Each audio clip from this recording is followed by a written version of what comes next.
Okay, so I'm going to take a guess here. Well, I gotta check something because I have a bit of a technical warning here, but it looks like I'm good. Um, but just to be safe, sorry, some setup issue.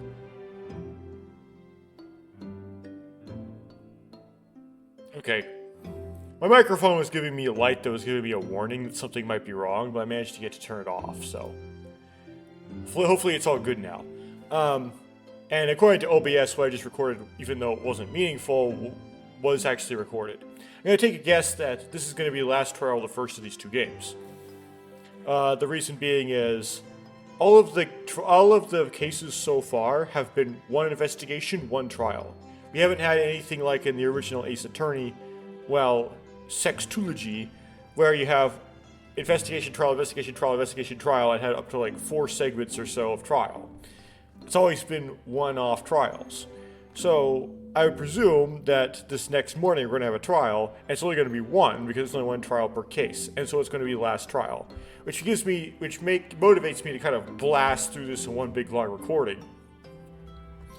and make kind of a 5-hour marathon. We'll see if that actually happens. Something might interrupt me before we finish that 5-hour marathon. In fact, something almost certainly will. So probably won't happen, but. And before I go into this final trial, it won't start right away. We probably have a very long conversation with Susato we have to do first. But you would think that I should guess who did it, right? Because you want to know what I'm thinking and who did it and how we're going to figure that out. So, start off with the people list. Susato is not going to even be there, so I presume that she didn't do it. Again, I don't think the assistant has ever been the culprit. They're sometimes accused, but it hasn't happened this time. Sort of a precedent that hasn't been. I'm sort of surprised that Susato has not been accused yet, because Ace Attorney really likes to do that. They really like to accuse the assistant, but apparently that hasn't. Apparently they didn't do it in this one.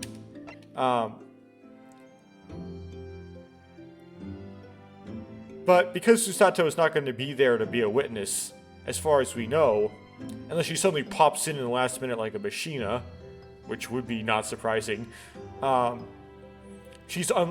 because we need to pin it on somebody who's there, she's very unlikely to be the person who did it. Besides, didn't she run in with us? Yeah, so... Yeah, she'd have to do something... So, she would have had to... We're not exactly... There could be a trick where... The actual killing of Mr. Windebag could have happened long before the thugs, Ryanosuke, Susato, and Hairlock ran in. And the thugs just showed up a lot later. And everybody just showed up on the scene a lot later. And you could argue that Gina had been passed out for a long time, and Windebag had been passed out for a long time. And then, in that case, you could say, okay, maybe Susato would have done it, because she would have done it a long time ago. But there just isn't really any evidence for her. There's nothing pointing to her doing it. So, Mr. Sholmes, there isn't anything pointing to him doing it.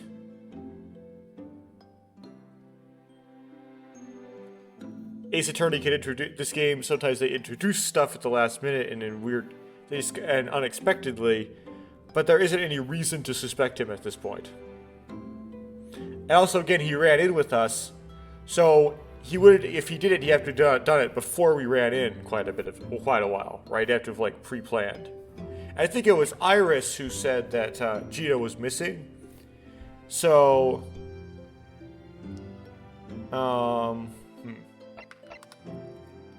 would it have been Iris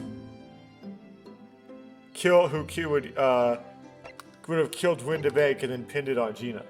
Again, it's also possible. There's no reason to believe it's not Iris. There's no way to rule Iris out. she could have, like, self-reported, symbolically. But there isn't any reason to think it is Iris. There's no, like, meta clues or context clues or subtle dialogue clues that I picked up on or any evidence that points to it being Iris, as far as I know. So, I would guess it's not Iris. Suicide. Well, this guy does have a tendency to do suicide, so it's not out of the question. However, that would be a very lousy and lame conclusion, so probably not that. Gina actually did it, and the person we're defending is really the culprit. Can happen, but this game has already done that, and it would be surprising for the game to do that twice in the same game. It's something that has happened in Ace Attorney, even in mainline. It's somewhat rare. I can think of 3 instances of it happening. Again, I haven't played Dual Destinies, so there might have been one of Dual Destinies I don't know about, but aside from Dual Destinies, I know of 3 instances of that. It's something that's rare, but this game has already done it. Not including this game, by the way. If you include the Magnus Be Gilded one, that would be 4. But they've already played that card, so I don't think they would do it again. I mean, he's actually a very likely candidate, just because he's the guy we just happened to run into. He's the guy that is very likely going to end up on the witness stand, just because he's a person in our library, and his actions is going to tie in the murder of Mr. Windibank to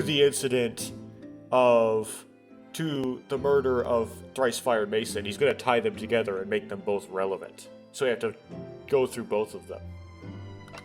Gumshoe is never the culprit. Probably in the second game, he might be. There's no real evidence or anything pointing to him, so kind of a bad choice.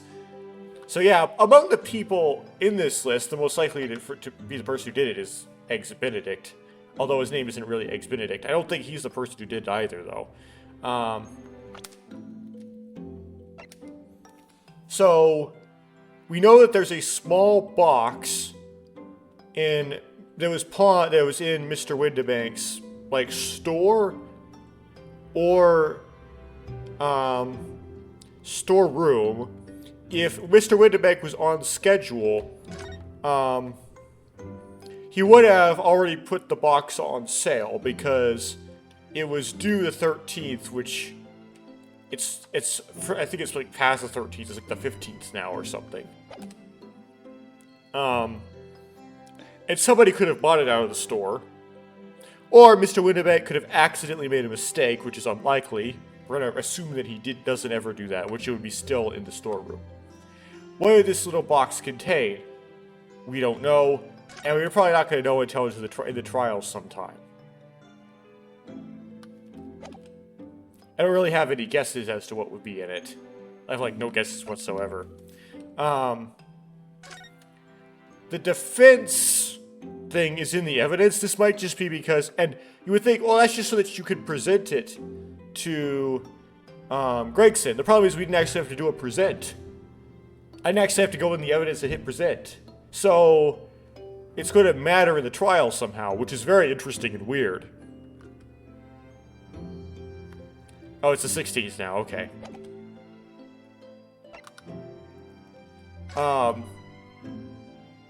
So we don't know who Green is.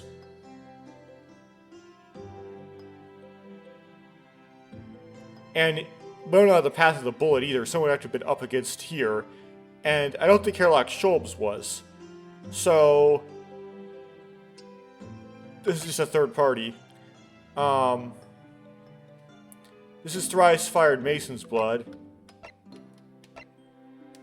And this only purpose we have, as far as we know now, is to show that Magnus McGilded really did indeed kill Thrice Fired Mason. This is Mr. Windibank's blood. We don't have another sample to compare it to. So this could be Herlock Sholmes, but it's probably not. Because that would be they're keeping it a secret for a reason. So if it's not Sholmes, whose is it?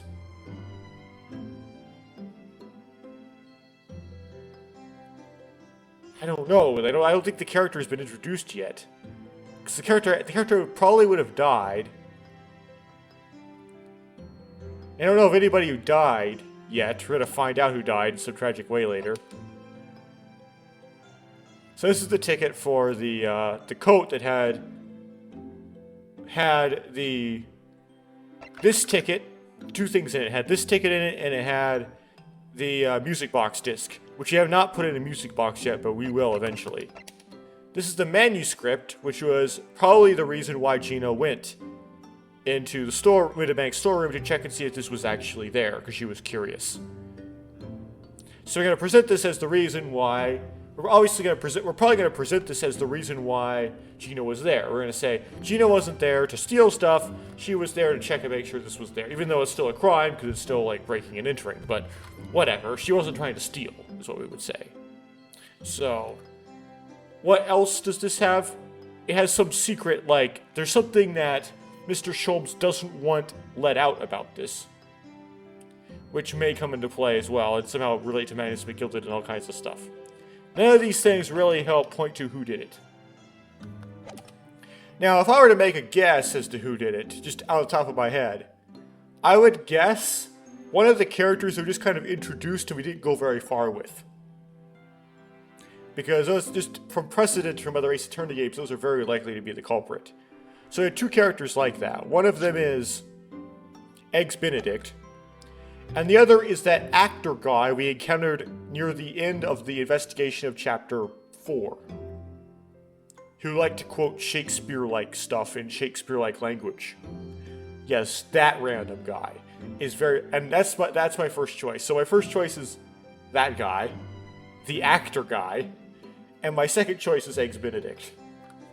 Okay, let's go and do this conversation with Susato, and they'll probably right afterwards end up in a very long trial. It's been a trying day, hasn't it? I do hope you're not too exhausted. What about you, Susato-san? Today has been even more trying for you, I'm sure. Mr. Sholmes was shot before our eyes, Gina was arrested, all on the back of the news that her father had fallen ill and she must return to Japan at once. I hope your father recovers soon. Thank you for your kind words.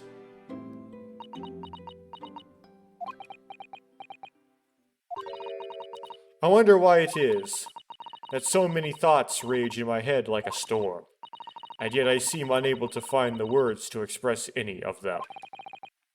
I know exactly what you mean. Anyway, I have one final task to complete as your judicial assistant. Once that is done, I shall make preparations for my departure tomorrow. One final task? It's like we don't know what that is. Is that because something's going to be a machina? Okay, is there any more examines we can do here?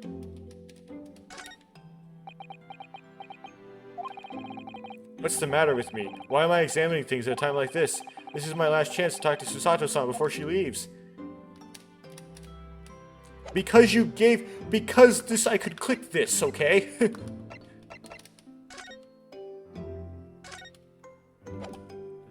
Last time to present my badge. It means a great deal to me, you know. That you cherish this armband so and wear it each time you appear in court. Well, it's very important to me. It's what shows that I'm a lawyer. And wherever I wear it, I feel as though it gives me strength. Through Kazuma. I absolutely cannot be without it, especially when I'm at a critical point in a trial. But just the other day, I noticed you wearing it when we went to visit that park. Sometimes I forget to take it off.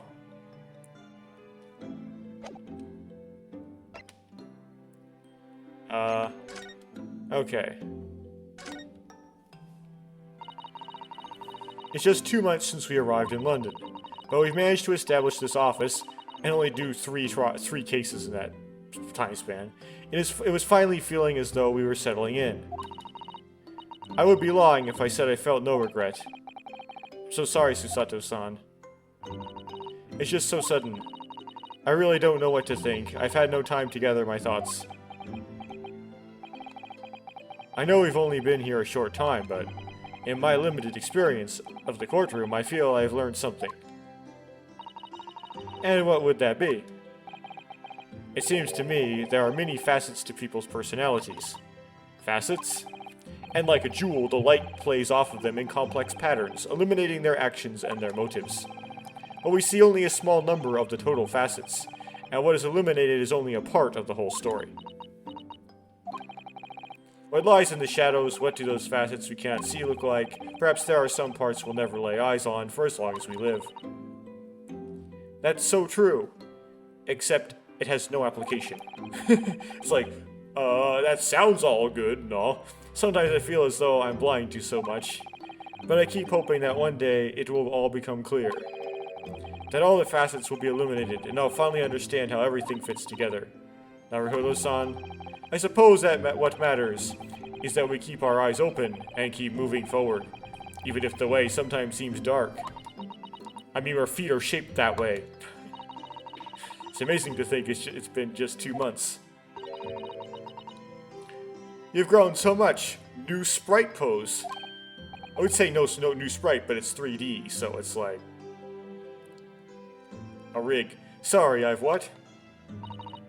Oh no, it was nothing. Unimportant.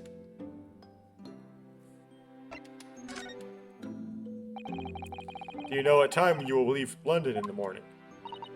Yes, I picked up my ticket earlier. I shall be leaving here at 4 a.m. I see. Well, I'll escort you to the station. Absolutely not. Sorry? I'm sure you realize why I couldn't possibly let you do that. You have a very important day ahead of you tomorrow. Gina's trial. Now, you can't wake up at 4 a.m. beforehand. Then you don't have enough sleep. Yes, I know, but every word you utter will have the potential to determine Gina's fate. You must get as much rest as possible. Even though, like me, I'm sure you will find it hard to sleep. But please, for me, do try.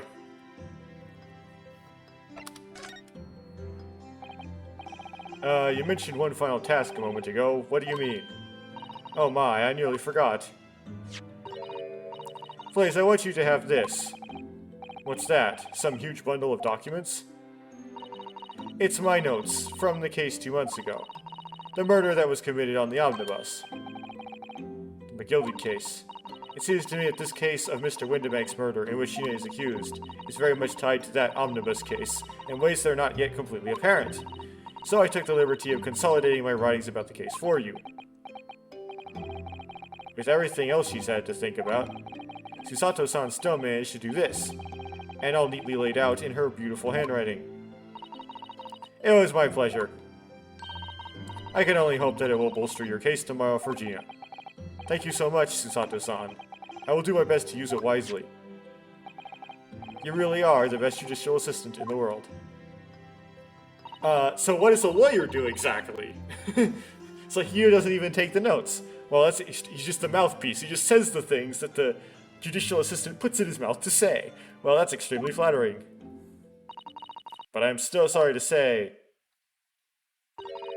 that I've been a complete failure. Sorry? I didn't quite catch what you said there. Oh, ignore me. I'm just mumbling to myself.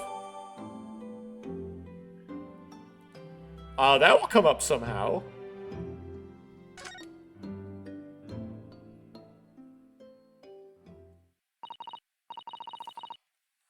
Do I have to figure out what that means? Does she know what Kazuma's task that he wanted to complete was, and didn't carry it out? Like, is that what this is about? Well, it's getting rather late. I think you should go to bed now, Naruhodo-san. I must finish packing up things in my room. Susato-san, I wish you the very best of luck tomorrow. Good night. Wait, there's something I need to say.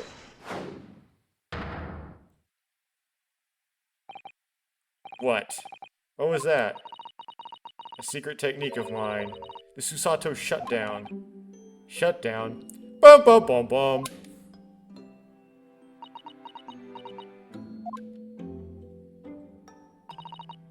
Please, I implore you. If we have to voice our goodbyes, I won't be able to hold back my tears.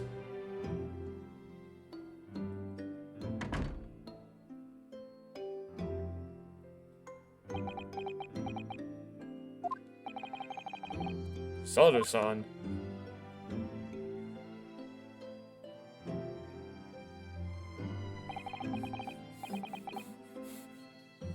It truly had been a trying day. Okay.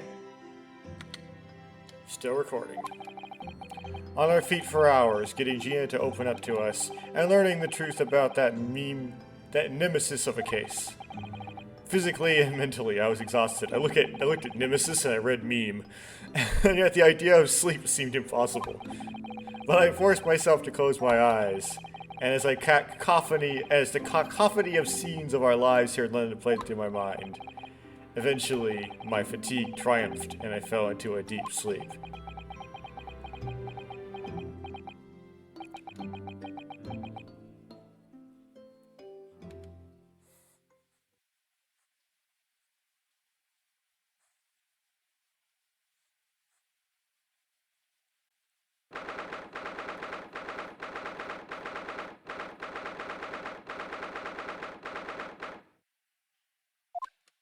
You play as someone else? Yes, I quite understand. That is a great weight off my mind.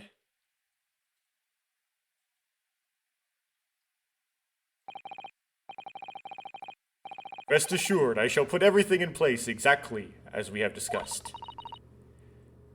Thank you so much. It has been an honor and a pleasure to be acquainted with you, Mr. Sholmes. On the contrary, the pleasure has been mine. I bid you farewell and Godspeed. Susat, yep, okay.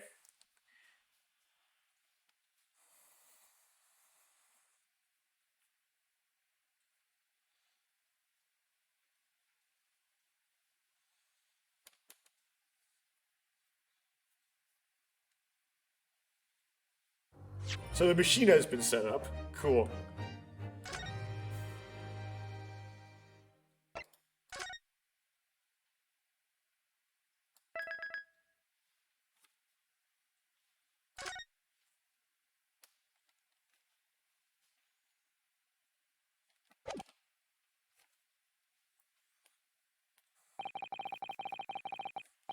When I awoke the following morning, Susato-san was already gone.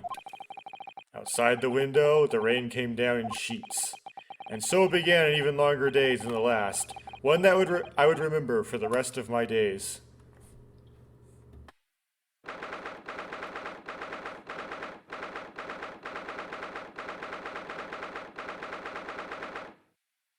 So who's the assistant? I assume it's Iris, right? Or Hairlock Sholmes. Good morning, Gina. I'm determined to prove your innocence today. I'm sure we can do it. With what evidence? It's like, so where's your friend then? Sorry? You know, error in the fancy dress. Susarto, or however you say it. I don't know.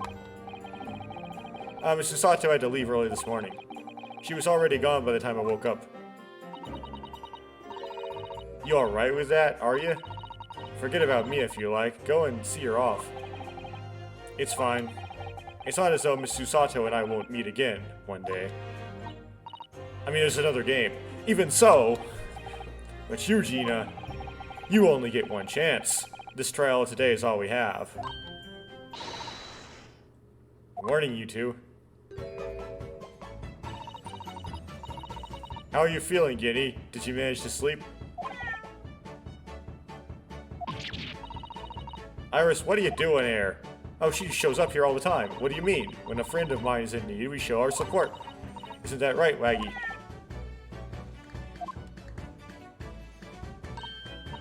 Ah, Waggy. Great way to show your support, kitty. Let him have a nose around. What harm can it do? Oh, that reminds me. I bought a paper on the way here.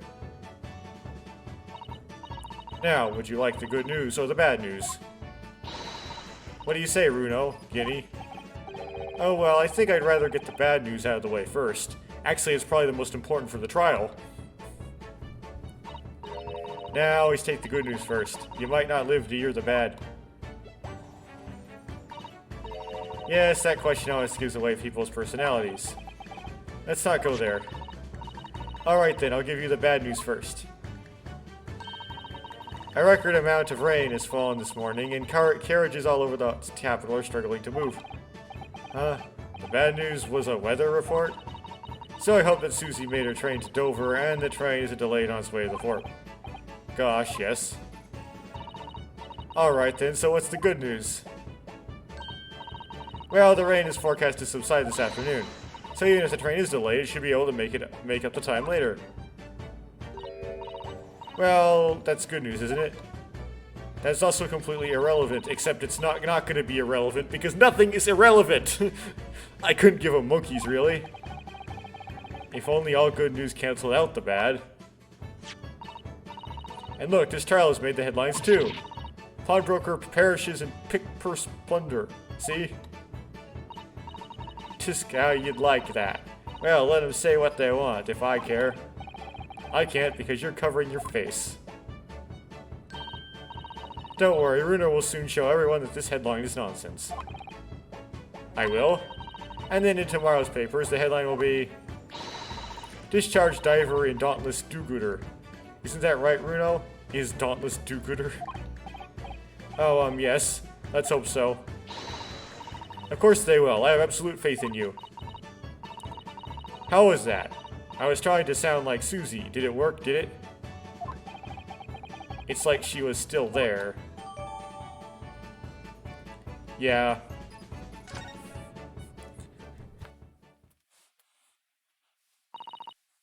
Good luck then, Runo. I'll do what I can. Obviously, I don't know the law like Susie does, but still. I'll be by your side the whole time, giving you moral support and encouragement. You have that book that Susie says that tells her everything is basically the internet as a physical book. I'm not sure that big thing is as comforting as you think it is, to be honest, but thank you, Iris. That's very kind of you. Oh yeah, Iris. Yes, Guinea? Well, I was wondering is all, about Sholmes. Did they fix him up alright? Yes, the operation was a great success, but Hurley still hasn't come around yet.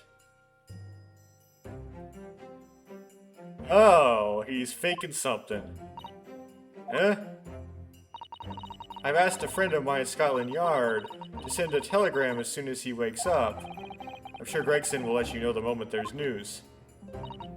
Oh, right.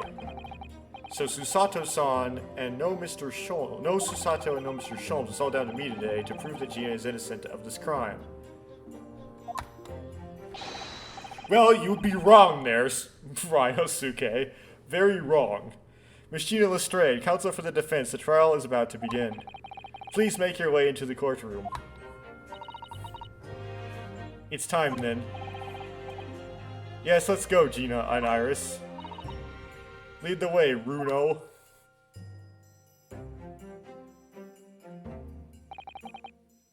Poor Gina. She's trying to put on a brave face, but I can tell she's worried and scared. I have to believe in her from start to finish. That's the weapon that will secure our victory here. Actually, it's nothing. Your weapon is evidence. And noticing small little things. If I learned anything from my great friend, it's that... Oh, and machinas. Machinas work very well, too. If I learned anything from my great friend, it's that...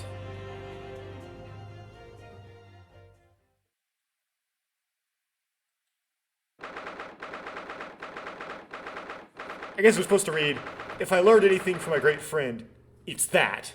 Not, it's that, trail off.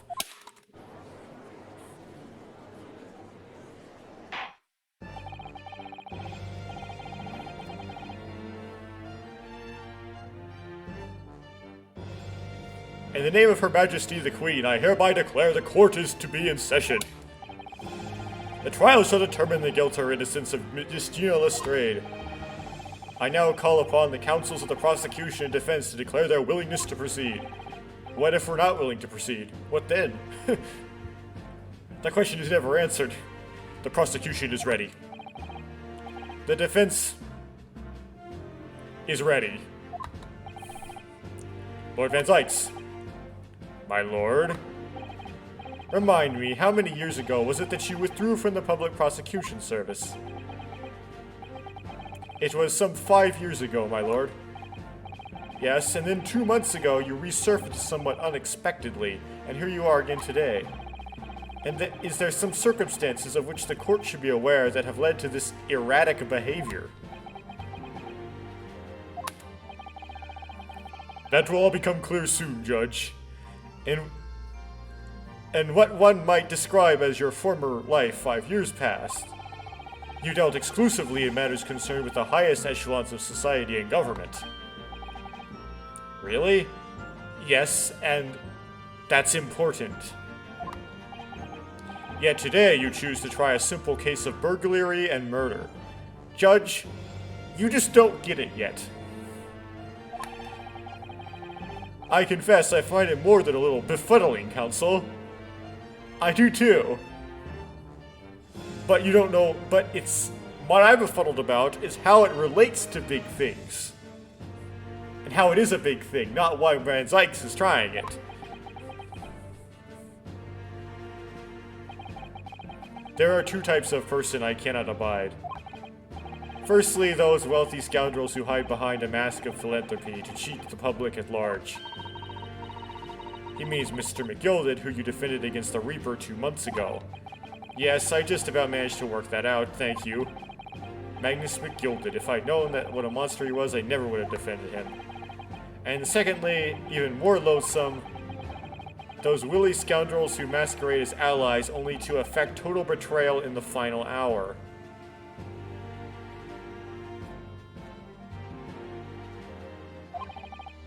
In other words, the confident tricksters. The confident tricksters from those tiny islands in the Far East. The Japanese.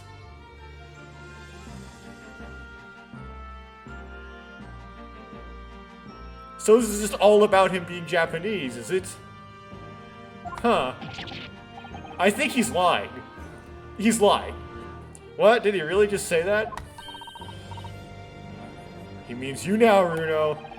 I actually managed to work that out too. Thank you, Iris. Total betrayal. What are you talking about? Well, you did defend Magnus McGilded. He has that on you. That torrid look of hatred in Lord Van Zykes' eyes. What? Is that directed solely at me, or was he talking about all Japanese people? An alarmingly scathing explanation, Lord Van Zykes.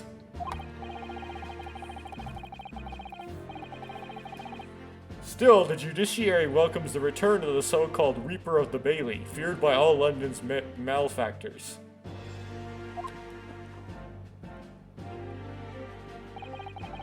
Your lordship is too kind. Now, jurors, the 6 of you have been selected at random to represent the will of the people in this trial. Very random. Yes?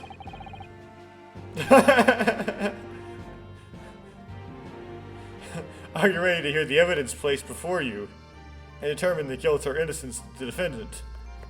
Say, Mr. Garadab, someone who's been a juror before, this guy who's new, someone who has the exact same face as the old man from last trial, but in a doctor's outfit, the typewriter lady, except this time she's wearing different equipment, and the Russian rebel guy. Okay. Former lieutenant in the British Army here, don't you know? Chaps like me were born ready. Clean crockery, clean cutlery, and clean conscience. His lordship's motto is very appropriate here, I think. Everything will be stereoscoped in the future. Absolutely. Absolutely everything. And I'm ready for it. This guy would sell NFTs in the 21st century. I don't understand it. I can't have left it in there. It's not possible. But could I have?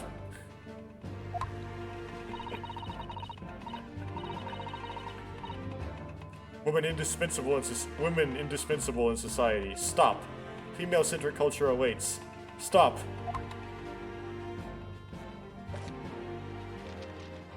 Oh, he needs to use a phrasebook. Good day. I am visiting London for sightseeing. I would like to take a bus to Crystal Tower, please.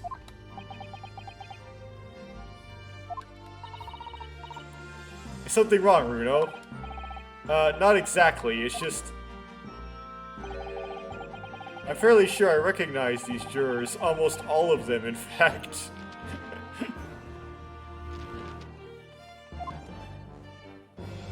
It's like, is that Chammy? Really, funny coincidences like that do happen from time to time, don't they? But it's quite strange. The jurors are chosen at random from London's 6 billion inhabitants, you know? Yes, but that doesn't work in the meta. So I've been led to believe that something tells me I'm being duped. Yes. They do not choose them at random when they write this thing. Very well, Lord Van Zykes. The court calls upon the prosecution to introduce the facts of the case. As you wish, my lord. Allow me to begin with a word of warning to the ladies and gentlemen of the jury. In short, there has never been a more self-evident case of cold-blooded murder. So let's judge you. The victim, Mr. Pop Windebank, proprietor of a pawn shop in Baker Street, was shot from behind and died instantly. The prosecution presents this photographic print of the crime scene. That's very zoomed in, and it gives no context. As the court will observe, there is a single bullet wound just below the gentleman's left shoulder. Well, the heart does go to the left side, but that's still pretty far left. That would just collapse a lung. The evidence suggests that the bullet pierced the man's heart. I mean, resulting in near-instant death. I mean, it could pop a pulmonary artery, perhaps. That doesn't look like it. That looks like it would miss the heart, honestly.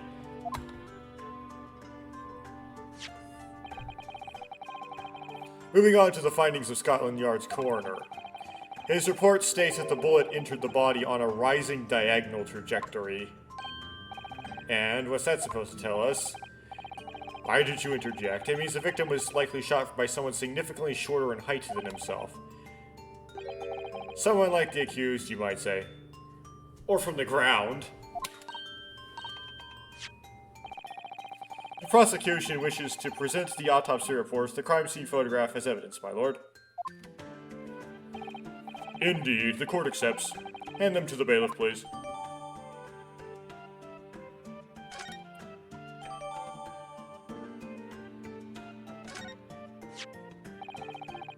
I now ask the court to turn its attention to this plan of the establishment where the incident occurred. Okay.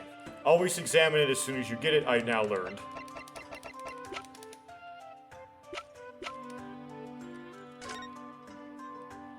Pop Windebank, pawnbroker on Baker Street, time of death, 1 to 1:30 a.m. Reporting party grind to Suku Naruhodo. The time of death is going to be... The time of death is rather late, I believe.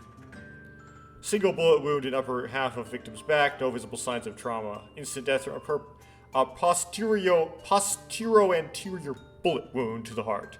The bullet entered the body from the back on a gently rising diagonal trajectory. Okay.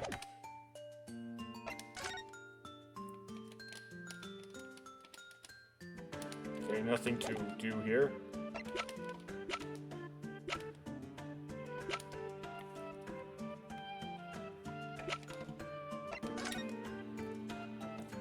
I had to read this. The victim found deceased in the last scheduled omnibus on the day after a stab wound to the abdomen. Mason Milverton, brickmaker, East End of London. Defendant was Magnus McGilded. The prosecution was Lord Varrock Van Zykes. Defense was Rinosuke Naruhodo. Conviction was assured with 3 eyewitness testimonies. However, a surprise 4th witness's testimony resulted in acquittal due to insufficient evidence.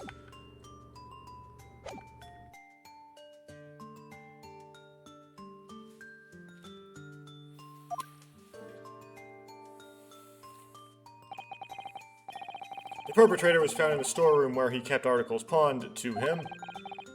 A A windowless room with a single point of entry, a door to the main shop that was found locked. This is the weird part. Why would this have a lock on the inside? Why would you be able to lock it from the inside? Doesn't make any sense, does it? In the sealed chamber, there were only 2 persons present. The victim, Mr. Windibank, and the accused.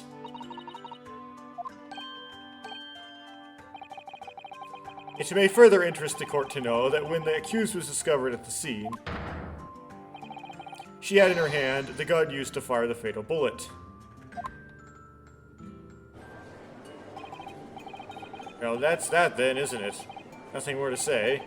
Isn't that grubby little girl a pickpocket anyway? She's on those filthy drabs that live in the slums. Okay, oh well. It was only a matter of time before she got blood on her hands then. What are the jury's waiting for? The girl... You can't jump to conclusions here. You mustn't assume her guilt because of what she has to do to survive. That's really lame. My learned friend. It is you who mustn't jump to conclusions. The prosecution has barely begun presenting its case. Conveniently, this appalling court of active murder did not go unobserved. There were witnesses. Good gracious. We didn't mention that she was unconscious, though, for some reason. After their testimony, this girl's true nature will be exposed. Pitiful pick-purse or cold-hearted killer. Here's to establishing the truth. The court will take the floor plan and firearm into evidence. Hand them to the bailiff, please, Lord Van Zykes. At once, my lord. Okay. The gun. This isn't good. You always say that.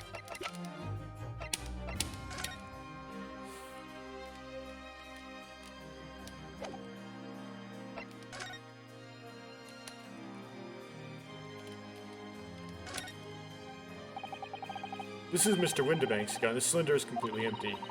Mr. Windibank always used to keep this gun on hand on his shop counter. Yes, but only ever with a single bullet loaded, I understand. That's right, to keep all the pawned articles that were in his care safe. But this one bullet was fired that night, and the poor man lost his life. Was he protecting his shop, I wonder, trying to keep the articles safe?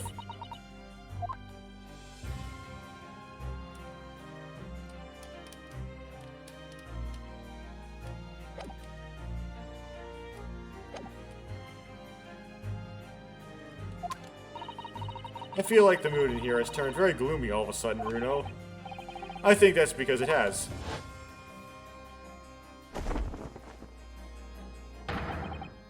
Let us begin! Bring forth the witnesses to the foul murder of Mr. Pop Windibank on 16th of April of this year.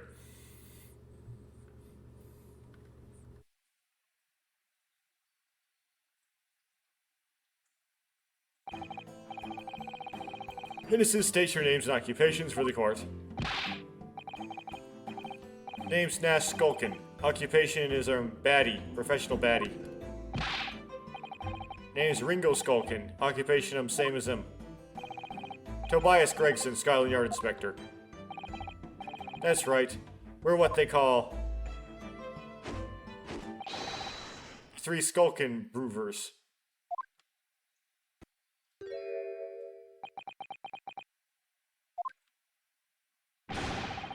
What are you looking at me for like that? Don't lump me in with you lot. Poor blimey, that's cold. Don't you know what we're going for? It's our older grove. Lost contact with them we have. So we're scouring every shady corner of the capital. And last night we come across you, the very spit of the bloke. Ain't that right, Ringo? Nash is it? Nash he is. The very spit of him. So we decided there's an then what we was gonna do. We was gonna call ya. If English is not your native language, this is probably gonna drive you insane. Anyway, someone who speaks English, yeah, this makes sense, but big bruv, sulky. Come on, leave it out, you two. Skulky, sulky, skulkin'. And that's before he's run out of chips. Well then, Inspector Sulky Gregson. Begging your pardon, my lord, but my name's Tobias. What I would like to know, Inspector, is what you are doing in the witness stand. Well, doesn't the witness have, don't the police always take the stand? Because they gotta give, like, the results of the investigation. That's what they do in regular race attorney. The Skulkin brothers are currently under arrest, my lord, on suspicion of theft. Humph. Thieves, are they, these three? No, my lord, begging your pardon, but please don't lump me in with this lot. 2 nights ago, these 2 brothers illegally entered an establishment with intent to burgle. And in the course of their nefarious activities, they came embroiled in a far more sinister crime. By Jove, you mean to say, what an extraordinary coincidence. Indeed, my lord, while attempting to burglarize the pawnbrokery, they witnessed its proprietor's murder.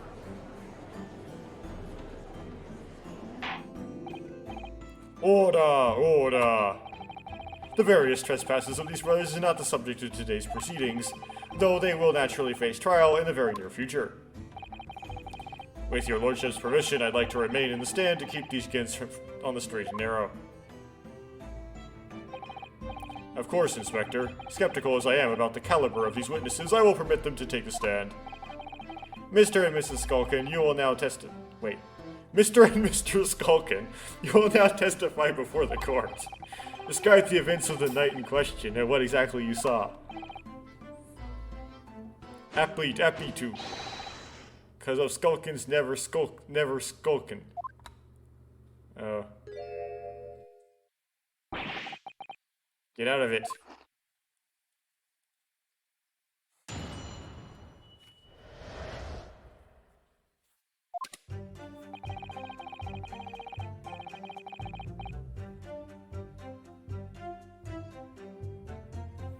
We was walking down Baker Street in the small hours of the gaff door was ajar, you see. That seems right. It was like some kind of sign begging for us to go in, it was. That sounds right. But once we got inside, core blimey lummy, we heard gunshot from the back room. Went to see what was what, but the door was locked from the inside. We never done nothing, Governor. We never took nothing. We just left after that, nice and quiet. Except you shot Mr. Sholmes. So this one is wrong. And you might have stolen the little box, too.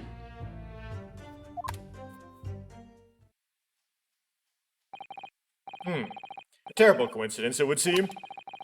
At the precise moment these miscreants entered the property, an even more sinister crime was afoot.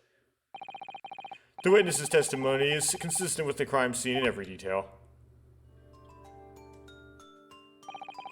The door providing access to the storeroom from the main shop was indeed blocked from the inside, and within, only the victim and the accused were found. Humph. I must say, it does appear to be an overwhelmingly simple case. Except for locked for the inside. Still, the defense may cross-examine the witnesses now, of course. Counsel, if you please. Need to get these motives straight. Counsel? Yes? What's the matter, Bruno? Sorry, I was just stunned into silence for a minute by the blatant lies being told by that pair in the stand. I know that it's all nonsense, because I saw it with my own eyes. I just had to expose their testimony for the pack of lies it is.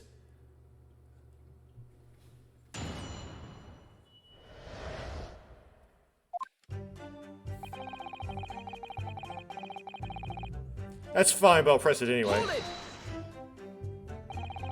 The front door of Windibanks was ajar, you say. What time of night was this? Must have been about 1, right, Ringo?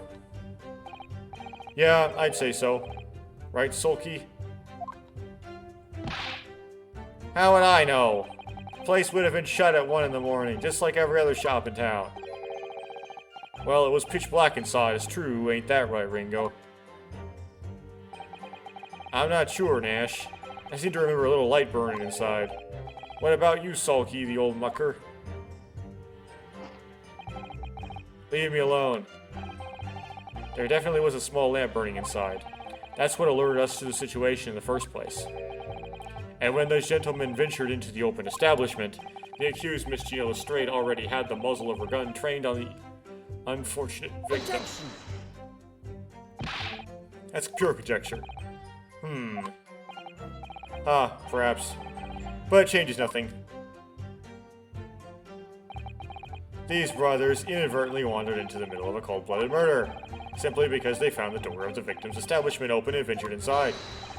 Right, that's what happened. It was like some kind of sign begging us for it to go in, it was. Hold it! I don't know why we're pressing this, because I'm pressing everything, that's why. What are you trying to suggest? That you had to go in? This is such a lame press. Well, God moves in mysterious ways, they say. Don't it, Ringo? I don't know who wrote that. They do, Nash, they do. Must have been some sort of providence, I reckon. God's will often presents itself as the whim of thieves, does it? It weren't no whim, I'm dead sure of that. It weren't, Nash, it weren't. Like we said at the time. You don't find doors open in the middle of the night like that. Nah, there's no two ways about it. It was a sign that our long-lost Groover was inside. They're not very good liars, are they? Well, you can't deny it. It led us to a bloke what looks like our groove. I say cut it out. Those chips are getting a chomping today. It's like, have you ever eaten your chips by, like, just holding the cardboard with one hand and putting your face into them? But once we got inside, okay. A gunshot, you say? Just the one? Are you sure about that? Because we know there was two, right? Yep, just the one, Governor. I can't swear to that. I can swear to that. It was, Nash, it was. Ain't that right, Groove? The firearm used belonged to the victim himself. Yes, Mr. Windibank always used to leave his gun lying around on the counter. Right, I remember. When we examined it, we found the revolver was completely out of rounds. That makes sense. Mr. Windibank always used to say he only ever kept a single bullet loaded. That's true, I remember him saying that as well. So we can say with considerable certainty that only a single round was discharged from the firearm used as the murder weapon. Yes, my lord, we can. And I should remind the court that the firearm in question was discovered in the hand of the accused. Van Zykes likes to stay focused, I observe. Wonderful. We went to see what was what, but the door was locked from the inside. Do you mean the door between the main shop and the storeroom? If my learned friend is having difficulty grasping the situation, perhaps a drawing would help. Oh no. Excluding the shop's entrance from the street, there is only one other door. That's the storeroom. Of course, there was only a little oil lamp burning, not much to see by. And the door was hidden behind a curtain and all. That's right. When we arrived, the door was mostly obscured by the curtain. Tell me, why exactly did you turn to open that door? Any normal petty thief would run at the sound of a gunshot, I would think. Oh well, we're not normal petty thieves. Your turn to rabbit, Ringo. Well, Nash, yeah. I suppose you'd have to say we ain't normal, eh? Broadly speaking, humans respond in one or two ways to hearing a gunshot or scream. The timid flee, gripped by fear, while the courageous investigate to see if they might help. These gentlemen are the latter inclination. My learned friend, it would seem, if a performer. Alright, somehow I just proved that I was a coward that night. Thank you, counsels. So I believe we all understand that the door was locked and could not be opened. Proceed, witnesses.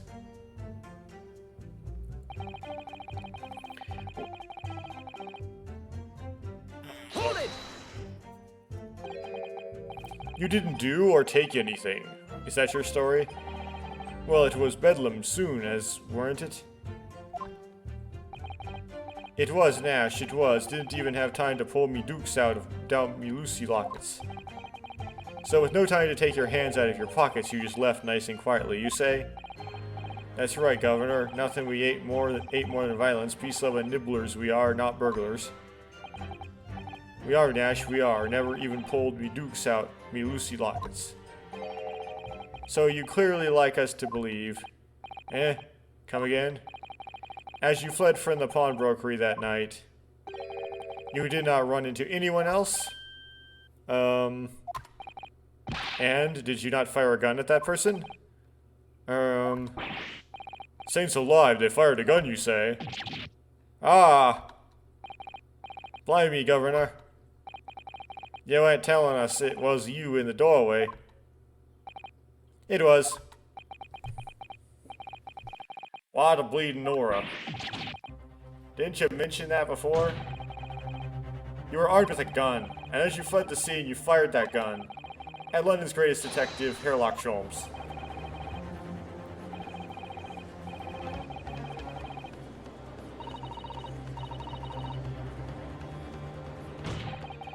On the night in question, this pair were arrested by the police within minutes of the discovery of the crime scene. Their suspicious countenance rapidly gave them away. And when searched, a firearm was indeed found in their possession. Furthermore, the barrel shows signs of a shot having been fired from it, which I have not brought up until we, had Ren and Isuke do it first. The prosecution advised his lordship to examine the firearm discovered from these brothers. Yes, indeed. Remnants of powder around the muzzle, as you say, counsel. The court will hold this weapon as evidence.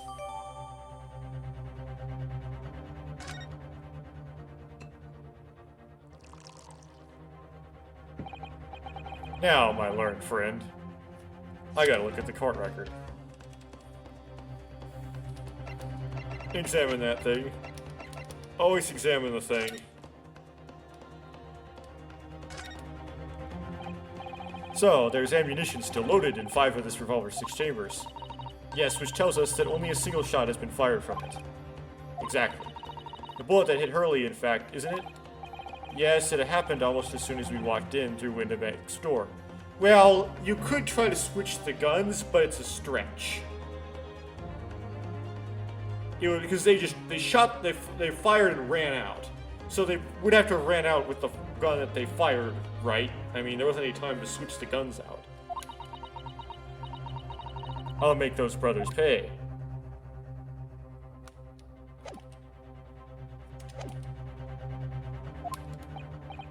Yes. Here's to you successfully presenting the evidence. For yes, there are the telltale signs of spent powder on this gun and a single bullet missing from the cylinder.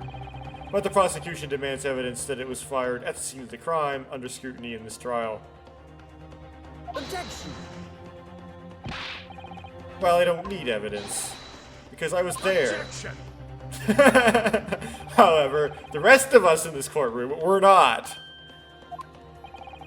There's a bullet in Sherlock Holmes. Is that enough evidence for you?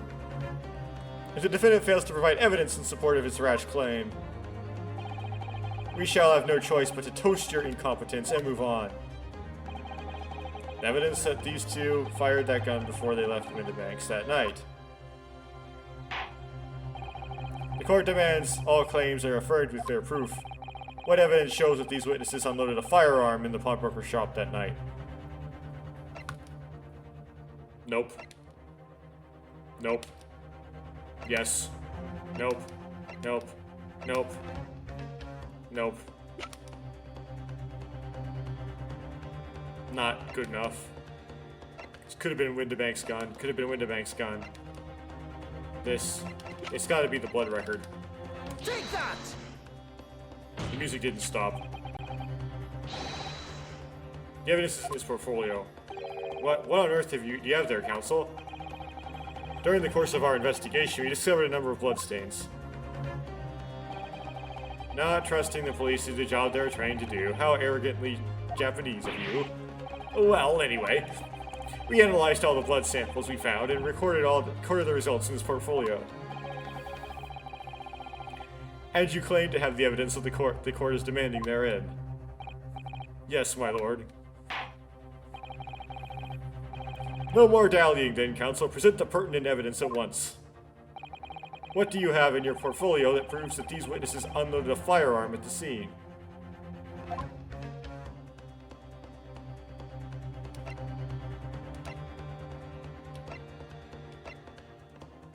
Take that!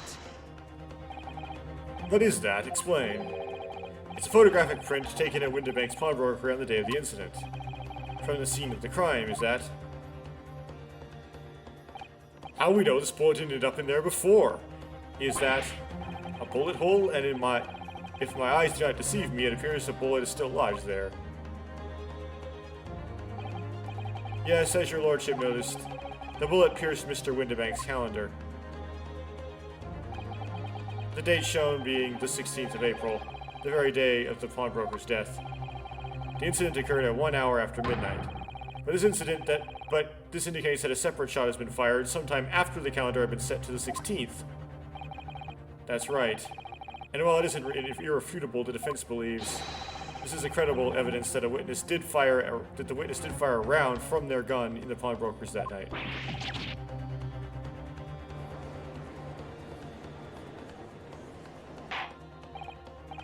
Order!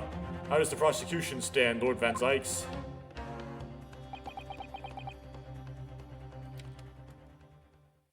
I'm just gonna chuck it.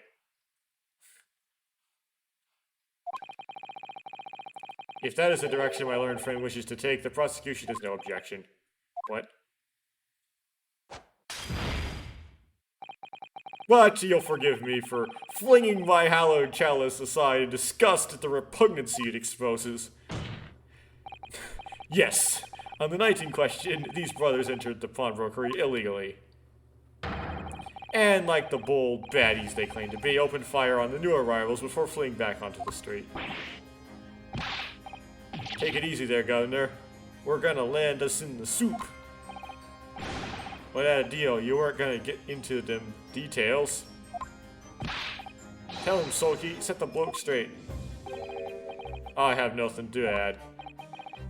So he knew, did he? Van Zykes knew their testimony would almost certainly expose the extent of their crimes. It would seem now that I owe my learned friend a word of gratitude for making me not have to say excess things. What do you mean? What I mean is that you have a helpfully confirmed an important fact. To what fact do you refer, Lord Van Zykes? As has been established at the point of their arrest, a single shot had been fired from the brother's gun. However, if that shot found its target in Mr. Sholmes, then clearly these witnesses cannot be accused of the fatal shooting of the proprietor and victim. Yeah, I would have to have gone through Mr. Sholmes all the way, come out the other side, and then launch itself in the calendar. In other words, these two men have no material connection to the murder of Mr. Winterbank at all. So that's it. Like we expected, of course. That's it, we didn't have nothing to do with it. We didn't, Nash, we didn't.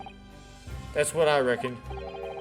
Their crimes include unlawful entry, intent to steal, perjury, and let's not forget attempted murder. Quite a catalog, fellas? We're in for it now, bruv. Now then, let us take a moment to consider the aforementioned great detective, Mr. Herlock Sholmes. It would seem the man patronized the pawnbrokers in question somewhat regularly. Dare see where he's going with this. Mr. Sholmes appears to take pleasure in tinkering with electric machinery. Eccentric. Okay. Says who? Not me. Don't give me that look. He installed a pair of machines like this one in the victim's shop. Oh. That's one of Hurley's red-handed recorders. What is that, Counsel? It has the appearance of a photographic contraption. As your lordship has surmised, it's indeed a camera attached to a small timing device. Every half an hour, it automatically photographs the interior of the establishment. The idea being that if a thief were to break into the shop, he would be caught red-handed, unless he happened to come in and leave within that half-hour interval. The prosecution has obtained the photographs taken by the device on the night in question. 30. 9:30. Time to observe. As the court will observe, capricious identical prints are produced in this quite desultory fashion. Rather prodigal, I feel. In fact, there are 2 such devices in the victim's shop, my lord. Finally referred to the court. The plan of the premises, their respective positions are here and here. You say these cameras produce a print every half hour. I'm afraid I failed to see how that would help if the anticipated thief conducted his activities in one of the many 30-minute intervals. One can pray that the would-be criminal lingers, my lord. On the night in question, the witnesses currently in the stand were not caught on camera. It's a bit of a friar tuck, bruv. Lady Lux loves some shulkin'. Like you would care. Witnesses, at what time did your trespassing begin? Must have been around just after 1, right, bruv? Must have been, Nash, must have been. Yeah, just gone 1. In which case, minutes before these brothers entered the establishment, what scene might we expect to see within the shop? Let's examine the evidence. Good lord! It's the defendant, Machine Lestrade.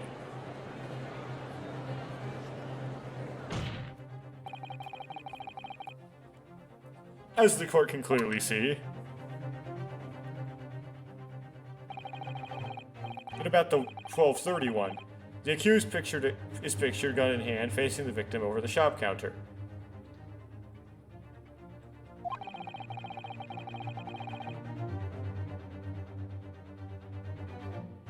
No doubt coercing the proprietor to open the door to his storeroom. Quite. One can only too easily imagine the events that unfolded. The court will take this photographic print as evidence. If you please, counsel, this might be a big instance of out of context. The photograph of Gina can be entered into the court record. Just like words, images can be taken out of context. I have seen it happen in real life. I don't believe it, Guinea.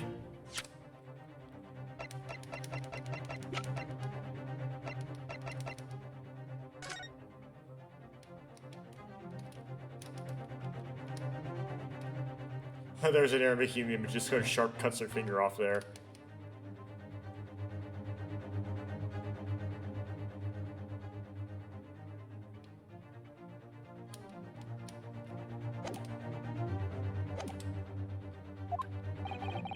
In short, the accused is the only person who could possibly have killed Mr. Windibank. That doesn't show anything like that.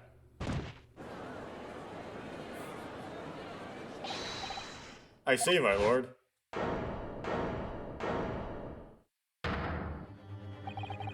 wonder if I might put a word in on this at this point. Go ahead, Mr. Foreman. Took a bullet to the knee in the Battle of Mainwood, 1880, don't you know? Decorated for it and all that, but forced to retire from service, sadly. Of course, a medal can never outshine the exploits of a chaps like us on the battlefield. Yes, Mr. Foreman, and what exactly is your point? Carried on the battle after retirement, you see, the battle of daily life, if you like. And here I am, leading the small squadron, 6 men, all good and true. And we'll all go down together, you mark my words, one for all and all for one. So... what? Ladies and gentlemen of the jury have reached agreement, have they? Is that what we are to understand? Well, Mr. Foreman, is that correct? In a manner of speaking, yes. That is the Garadeb Squadron's position, sir. What? No, it's too soon to make a judgment here. Status report for the court, men, on the double. His Lordship insists on promptitude at all times, and that goes for making decisions, too. I think you'll find the truth is as clear as day now. I could reach out and touch it. I wouldn't have left it in there. I just wouldn't. But in all honesty, I can't actually remember. Situation clear. Stop. No room for doubt. Stop. Truth now undeniable. Stop. I am very sorry for brothers. They are unlucky. Very well. I now call upon each member of the jury to state his or her leaning on this matter. Announce your considered verdicts to the court. Guilty. Guilty. Guilty. Guilty. Guilty. Guilty.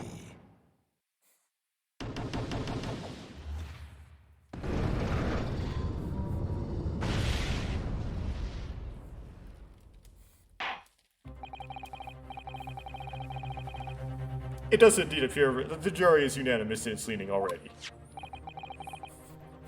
That photograph, it must be the definitive evidence that Gregson mentioned. But Guinea didn't shoot him. No, of course not. My lord, we have to do this again. The defense wishes to assert its right to a summation examination. Very well, the court grants permission. So, you refuse to admit defeat again. How unsurprising. We shall proceed immediately to the summation examination. Mr. Farman, are you all members of the jury ready? Absolutely, sir. Always ready for action, my chaps. Very good. Ladies and gentlemen of the jury, you will each explain on what grounds you have determined the defendant to be guilty.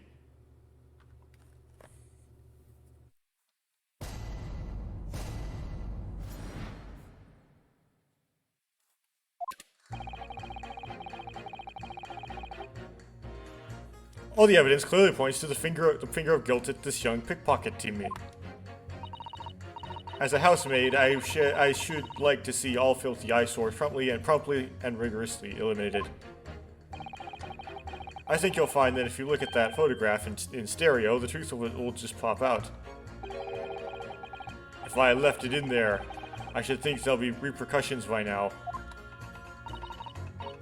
Mind made up, stop. Global radio transmissions of verdict to follow, stop. In Motherland, we say never judge by clothes, judge by head. I am convinced brothers are innocent.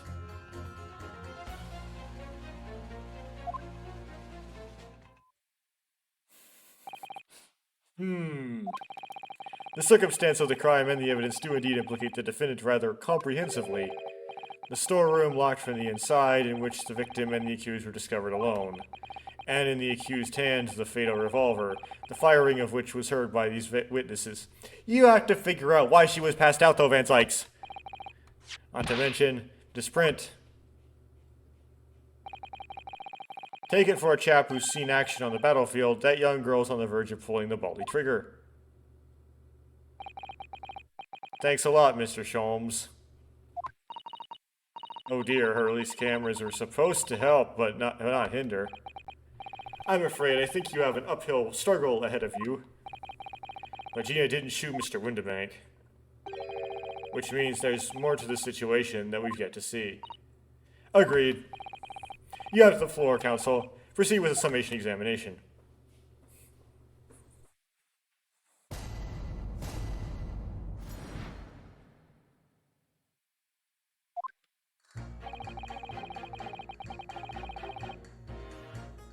Hold it! You're Mr. Natsume's landlord, Mr. Garadeb, aren't you? We really must stop meeting like this. You're that lawyer chap. Well, there's a turn up for the books. Yes, rather a turbulent time we had back then. Some extraordinary events took place at your house, that's for sure. Luckily, Mr. Sholmes and I were able to get to the bottom of it all. I think we did rather a lot for you, didn't we? For him? I mean, obviously, I wouldn't be suggesting that therefore you should change your leaning to not guilty or anything. Can't be denied, I suppose. The curse of the Garadeb house was the talk of the town after that business. Lodgers moved out and I couldn't get a bally soul to take up the tenancies. Oh. Haven't had the heart to break the news to Joni yet. Bad enough that the old girl's clapped up. Yes, can't be denied. You did do rather a lot, but not for us, that's for dash certain. I suppose not. Of course, there can be no suggestion of that being the reason I'm leaning towards guilty here, obviously. Obviously, but honestly, I really wish he'd pay more attention to the trial, and less to juror number 2.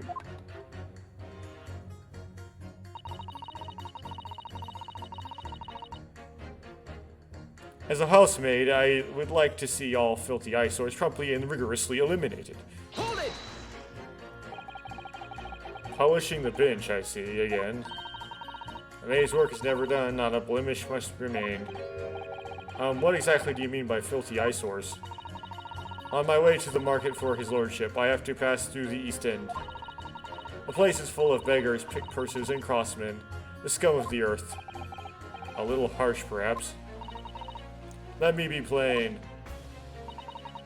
If it were up to me, all those black back slums would be made spick and span or eradicated. What do? Kill all the people?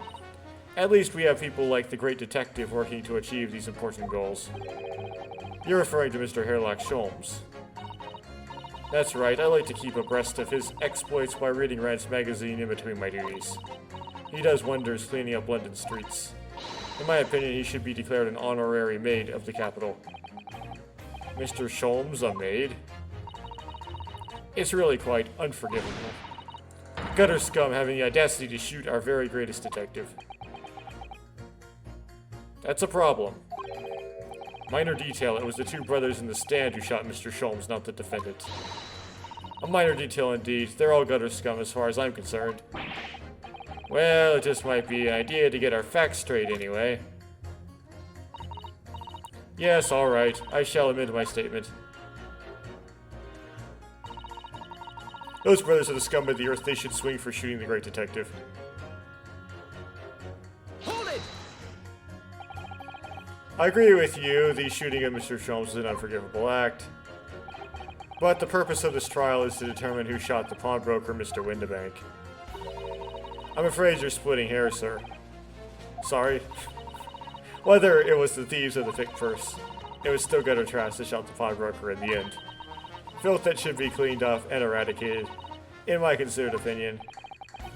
Thanks so much for sharing. Changing this maid's mind isn't going to be easy.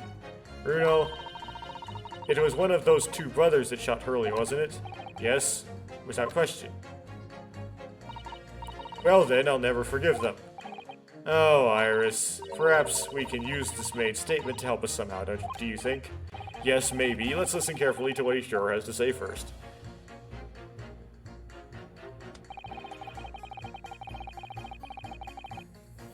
Hold it! What do you mean, look at the photograph in stereo? Sorry, what? Don't you know? If you look at the photographic print normally... Oh no. I have to sit through this. Looks as though the pickpocket girl's about to shoot the victim, obviously. Objection! But there's no indication that the defendant ever fired the gun. I'm not saying it, all I'm saying is that if you look at the same print in stereo, it could reveal all sorts of new information. By any chance, are you a fan of stereoscopes? Oh, how did you know? Let's call it a lucky guess. It never gets old seeing the 2 prints merge into one before your eyes. It's extraordinary, it's captivating, it's the height of modernity. Of course. Oh yes, I think you'll find that the stereoscope is here to stay. Giving us new perspectives we could only dream of before. It's the greatest invention the world has ever seen. It's like it's like NVIDIA in ray tracing. No, no, it was that Just Buy It article in Tom's Hardware. That just live your life ray traced or something. It's like I'm looking around, it's already ray traced. It's like see things in 3D. I'm already seeing things in 3D. If only it could give me a new perspective on this case, I might agree with you.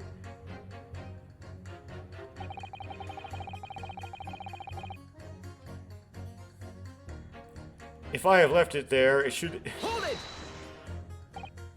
What exactly have you been muttering about all this time, sir? Are you the surgeon who operated on Mr. Sholmes? Am I finally realizing that? You keep talking about having left something somewhere, or something like that. Ah, so sorry. As you can probably tell, I'm a surgeon. A surgeon? That totally passed me by. Of course, people conducting surgery in this country aren't considered to be doctors, oh no. Even though me and my kind are at the forefront of medical science, the real brains in the field. So what is it that you think you've left behind? Oh well, that's a little embarrassing to be honest. You see, I was operating on someone yesterday, standard thing, went in through the abdomen. But when I finished the procedure, I couldn't find my scalpel anywhere. What? Did he? Surely not. Exactly, surely not, you say to yourself, don't you? Worrying, isn't it? That's what's been troubling me this whole time. Could I really have left my scalpel inside the fellow's belly? No, of course I couldn't. So, there you have it. Like I said, a little embarrassing, really. That's one way of putting it. The other is manslaughter. Well, that's exactly my concern, and seeing as this case appears to all been sewn up, I need to focus on trying to remember exactly what I've sewn up elsewhere. Now, I'm sure I made sure everything was back as it should be. Well, as sure as you can be without being sure. I'm sure you need to be more sure. Mind made up. Stop. Global radio transmission to follow. Okay. Hold it!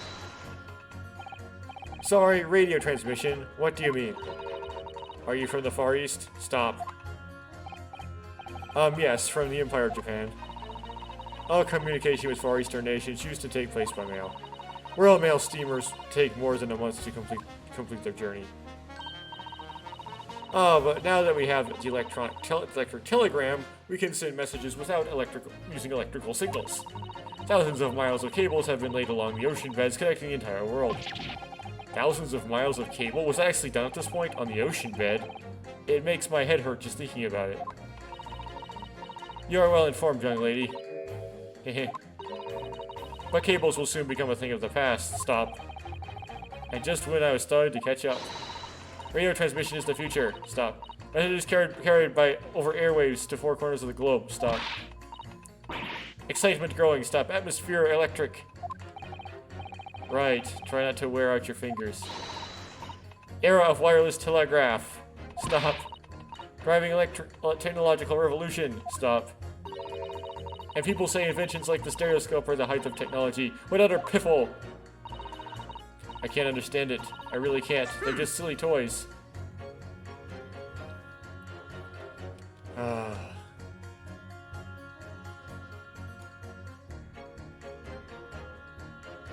Excuse me. I'm juror number 3. Sorry to interrupt when you're obviously fuming, but... What? Do you perhaps have something to say about juror number 5's last remark? And if I couldn't guess? Oh, you bet I do. Say that again. Go on. I dare you. Goodness, are you talking to me? I think you just might be, yes. You think stereoscopes are just toys, do you? Huh? Absolutely. I mean, really. A machine to view photographs in 3 dimensions. Why on earth would you not just use your eyes to look at the world around you? It's all 3-dimensional. Good point. What a great way to appease the man. No, I'm sorry. Stereoscopes are for no practical use at all. You just don't know. Pardon? I think you'll find that viewing a photograph through a stereoscope can unlock all sorts of possibilities. I'm obviously going to have to demonstrate. What sort of possibilities? Well, take a crime scene, for example. If you had a pair of photographs from a crime scene that you could view through a stereoscope, it would reveal hidden clues you'd never even noticed before. Okay, we're gonna do some sort of voodoo. What? Have you got any, Runo? Any prints we could look at through a stereoscope? Oh, of course I do. How about this print here? It should do the trick, I think. We need 2 prints.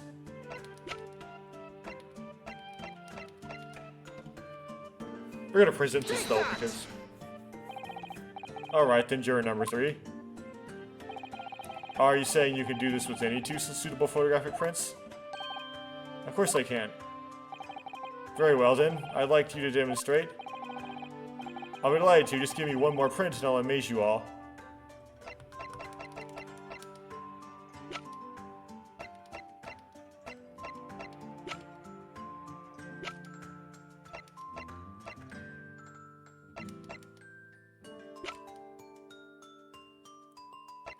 Oh, I failed. Okay. Take that! I'm gonna lose health.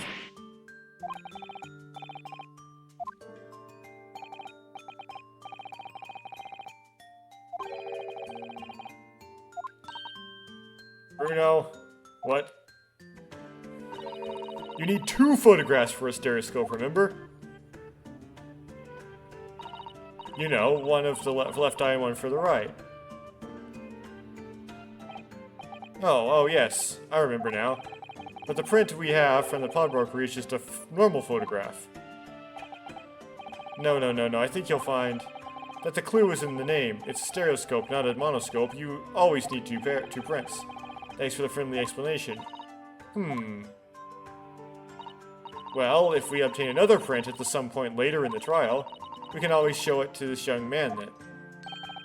Haha. I think you'll find that know-it-all expression is really starting to annoy me. Let's get things back on track, shall we, Council?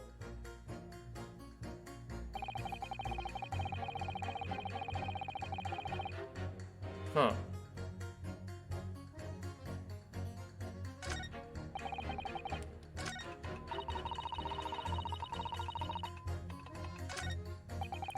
I'll press this one, but this is annoying because I'll make it wrap around if I press it. It's almost like a glitch in the game. Hold it!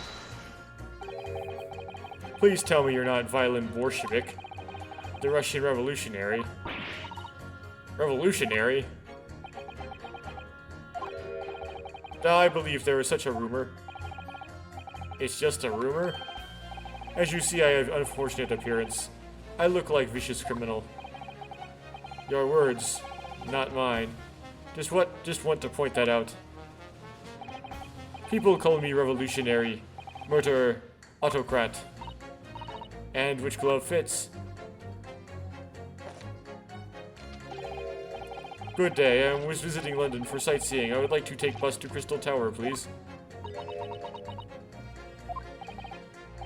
Right, that didn't sound staged at all. You'll forgive me for having my doubts. To be treated like vicious criminal all the time. It is very painful. People do not realize. So I have much sympathies for these brothers. People say they are criminals only because of how they look. The Skulkin brothers? Maybe they went inside pawnbroker's shop. But they have done nothing wrong. That is what I want to say. The Skulkin brothers did nothing wrong that night. Alright, well, first of all, that's one not so little misunderstanding I'll need to clear up straight away. Tell me something, Iris. What is it, Bruno? The jurors are chosen at random from the inhabitants of London town, aren't they? Yes, it's amazing, isn't it? In that case, how is it that there's a Russian tourist sitting among them who looks for all the world like a revolutionary? I wish I knew. If I can't change the minds of more than half of these 6, okay, I have to go through the wraparound.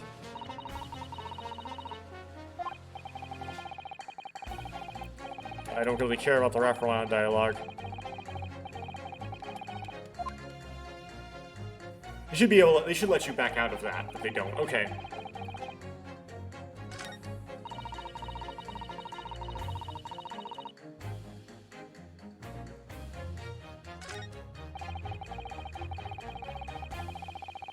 Let's press it though. Hold it!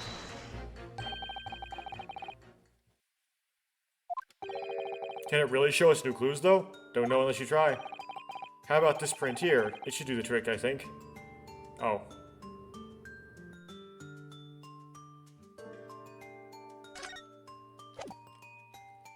We don't have it. Take that! Oh, I was wrong. I can't actually think of anything we could use at all. What? Really? Oh dear, I think I may need to do... Okay.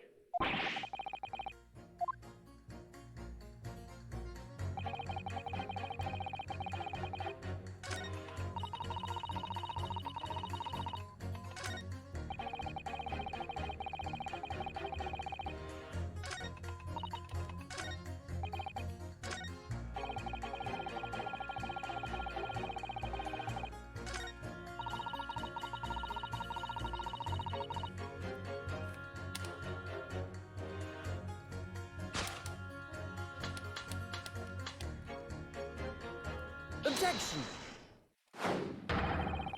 These two statements clearly contradict each other. Good lord. Counsel, explain yourself. Oh my statement? Contradictory. Contradict. Juror number 6, you've got the wrong end of the stick. I do not have a stick. I have mouse. No, you don't get the euphemism. As juror number 2 said earlier, when the Skokin brothers fled the scene on the night in question, they fired a shot from their revolver. Yes, they shot poor Mr. Sholmes in the abdomen, I understand. Surely you're not going to tell the court now that you didn't hear. Abdomen. Abdomen. Sir? Sorry, my English is still learning. You are telling the court you didn't hear. Forgive me, I did not hear. Here is word abdomen, part of person's body containing stomach and other vital organs. Is this what you mean? You should say in plain English. I am Russian, not native speaker. Did you read that in Russian, or did you read that in English? Who thought it was a good idea to let this man be on the jury again? So, you are telling me the brothers who look like criminals were lying. They said before we never done nothing, but truth is, they shot detective. Duh, this is double negative. Yes, that's exactly right. Lying is wrong, especially when lie is said by person who look like criminal. Coming from you, that seems surprisingly prejudiced. This means, when they said we never took nothing, maybe it was also a big fat lie. Is this true? Well, according to the police report, no stolen goods were found, so... Enough, I trust no one now. It's not the mouse's fault, though, sir. I must see with my own eyes. Oh, I must investigate crime scene myself. I'm afraid that won't be possible. Yes, it is, Runo. Sorry. With the prints from Hurley's red-handed recorder. Ah! If you compare the print that pictures Guinea and the next print from half an hour later, you'll be able to see straight away if anything was taken or not. QE, my prosecutor.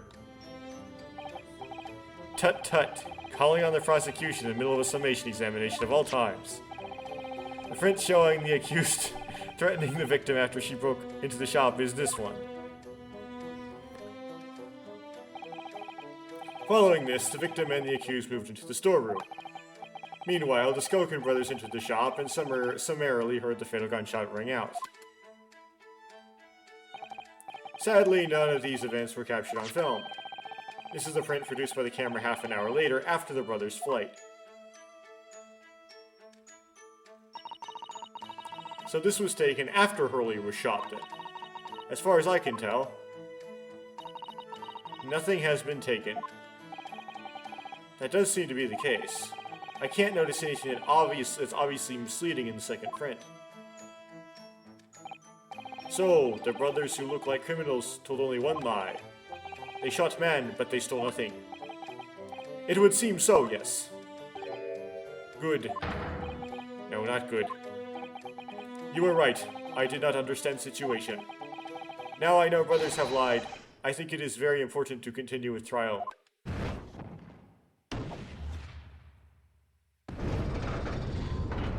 That was such a cheap thing. Okay. Yay, well done, Runo. The balance is shifting. Well, it's a start, I suppose. But there must be more in what these jurors are saying that I can use to expose the truth. And if I can do that, we just might turn the situation to our favor still. Thank you, counsel. Continue with the summation examination. And kindly hand that new photographic print to the bailiff to be filed as evidence.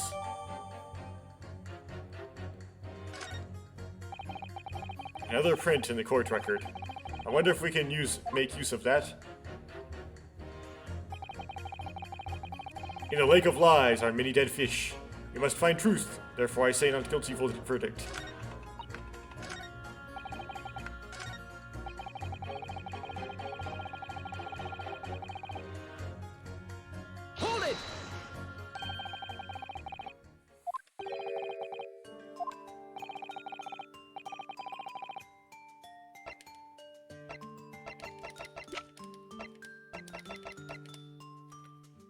that! Alright then, juror number 3. Are you saying you can do this with any 2 suitable photographic prints? Of course I can. Very well then, I'd like you to demonstrate. I'd be delighted to. Give me 1 more print and I'll amaze you all.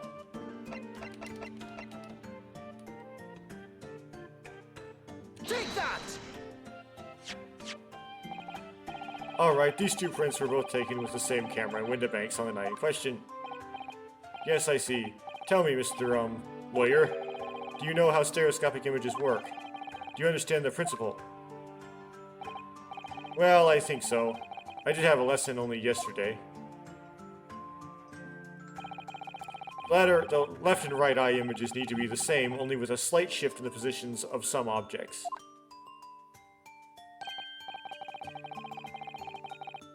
Then, when your brain merges the 2 images together inside your head, it notices the shift, as if it were depth. Yes, exactly. It's that small shift between certain objects in the 2 pictures that's really important. So what happens if you use 2 photographs that are exactly the same then? No, obviously that wouldn't work at all. Not for seeing the scene 3-dimensionally anyway. Oh. Oh! Of course, now I see. Ah, I think the young girl has discovered the secret. I have. Can you uncross your eyes before you tell me? Have another look at these 2 photographs from Pearlie's camera, Bruno. Go on.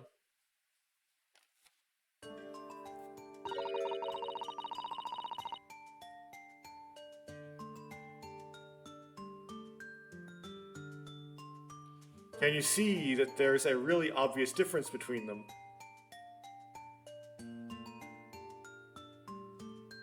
I don't think I need to cross my eyes for this. It has to do with somebody used the device that makes cat flaps.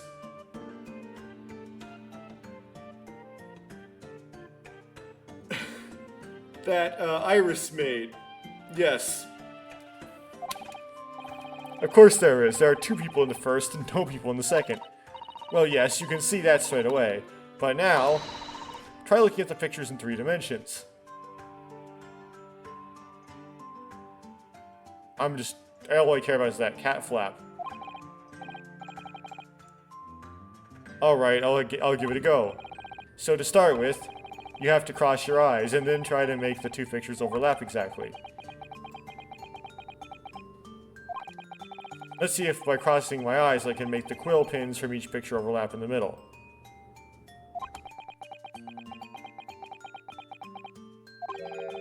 Wait.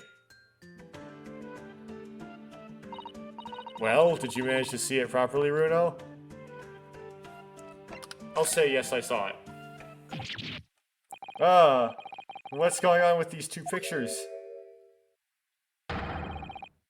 Some of the things on the counter are sort of jump out at you.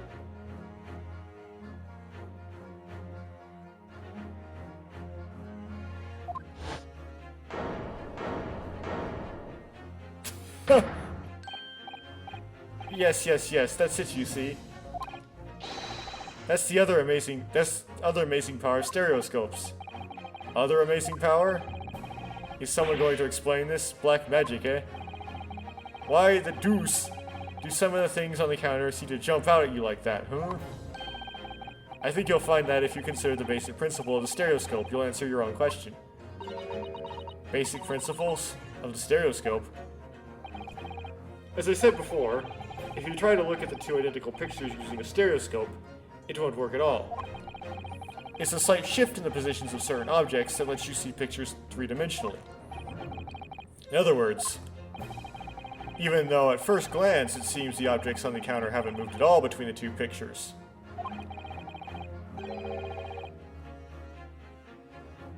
This shows that actually there must have been a slight shift in their positions. Right, you can just kind of like compare that to that and see that the pile of books has been shifted to the right in this picture.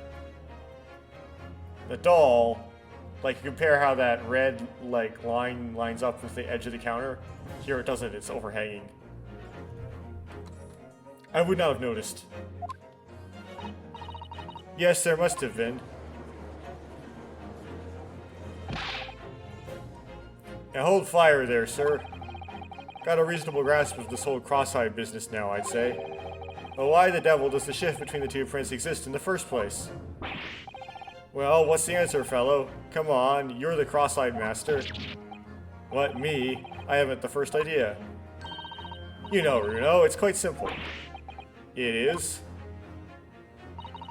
Just think it through step by step. The first photograph was taken at 1 a.m. Then, 30 minutes later, the second photograph was taken. But the position of some items on the counter appears to have shifted slightly in the interim. So that means that sometime in the half-hour interval, someone must have tampered with the things on the counter. So, Zookers. Someone tampered.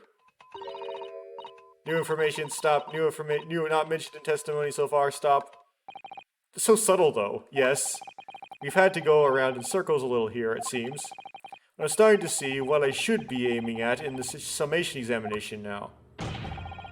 Ladies and gentlemen, the question now is clear. We know the items on the countertop were moved, but by whom? Are you suggesting you might know? Of course. I can tell you right now who is responsible for the almost imperceptible shift in the items on the counter. Oh, goodness. Sherlock Holmes! No evidence he did.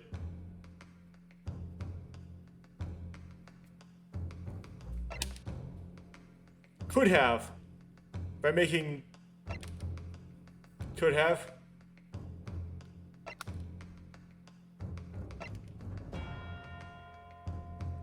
Not enough. That'd be such a long shot.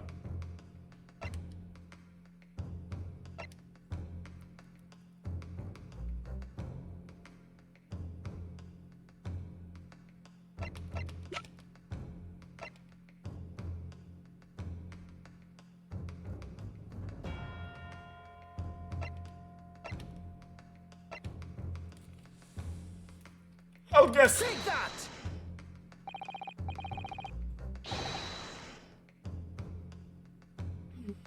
No.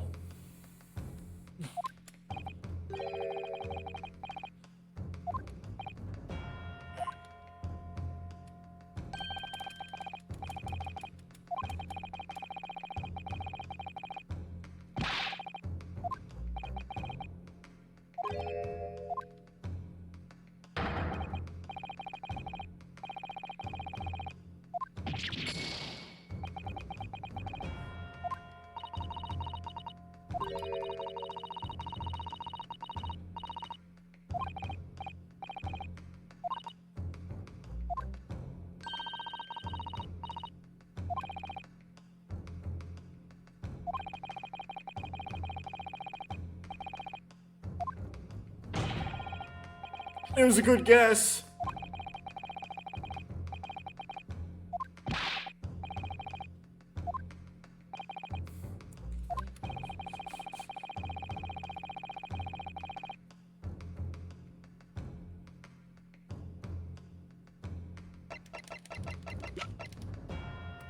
Take that!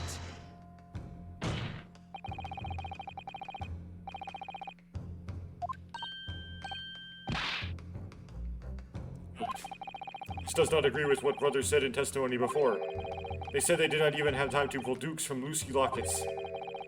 My Facebook says dukes is meaning hands, and Lucy Lockets means pockets. But is this another lie? Is this what you are saying? Yes, I'm afraid so. It was actually kind of a tough one. Now hold on there a minute, you can't be sure of that. I quite agree. The accused is a common pick purse after all. It's perfectly possible that she went through the things on the desk to see what she might steal. I think that's unlikely. And why, exactly? As you can see from this photographic print, the defendant was pointing a gun at the victim.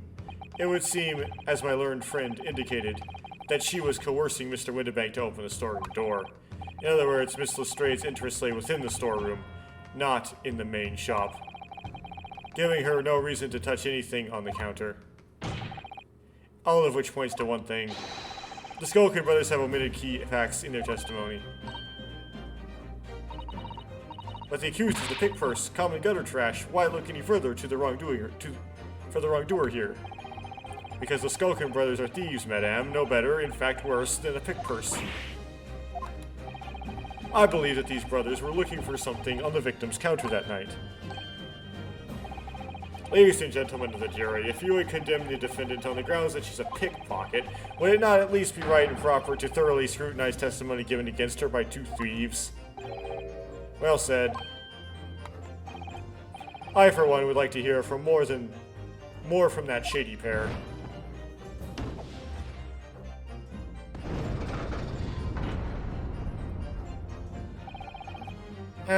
Can you all see now?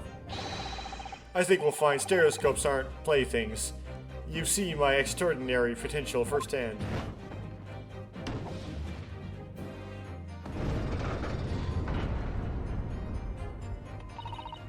Wholeheartedly agree. Stop.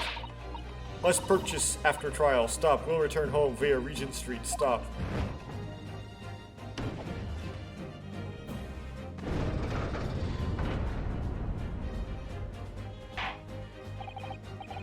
Well, it would seem this trial is yet to run its course. The ladies and gentlemen of the jury have declared their inclinations via the mighty scales of justice. I hereby call the summation examination to conclusion with the balance altered in the defendant's favor. 2 lean to guilty, 4 lean to not guilty. Accordingly, the jury is without consensus. And I order this trial to continue. Yay, well done. Oh, by the way, what? You should hold on to this, Bruno. You never know when it might come in useful. Twice in one trial would be unusual, surely, but alright. The stereoscope has been entered into the court record. It's going to be useful for different reasons. Lord Van Zykes, I gotta examine the stereoscope now.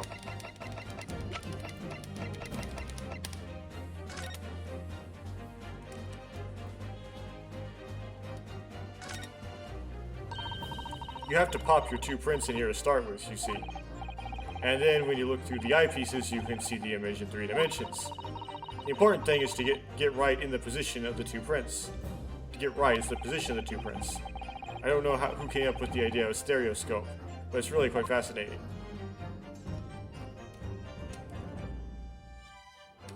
Okay.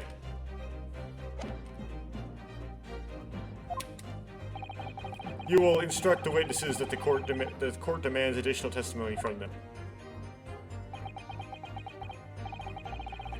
Sure, it won't spoil the banquet to do so, my lord.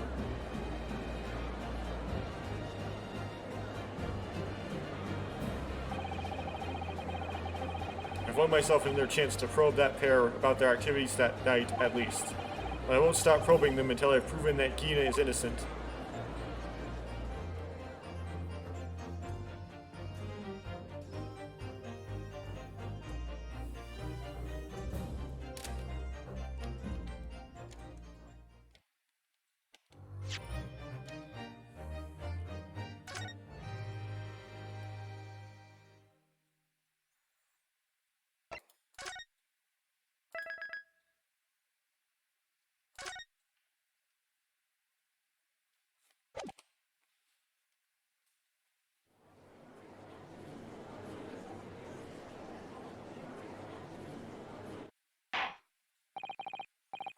Please, let us resume proceedings.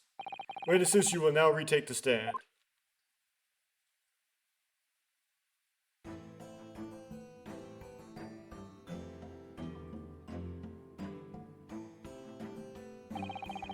I presume you heard the defense counsel's summation examination. Oh yeah, Governor. I did, Gov, I did. Mr. and Mrs. Skulkin. Core, blimey. This is going to be hard work. Earlier in this trial, you gave the following testimony about your actions after you entered Windibanks. Well, it was bedlam soon, as weren't it? It was, Nash, it was. Didn't even have time to pull me dukes out of Lucy Lockets.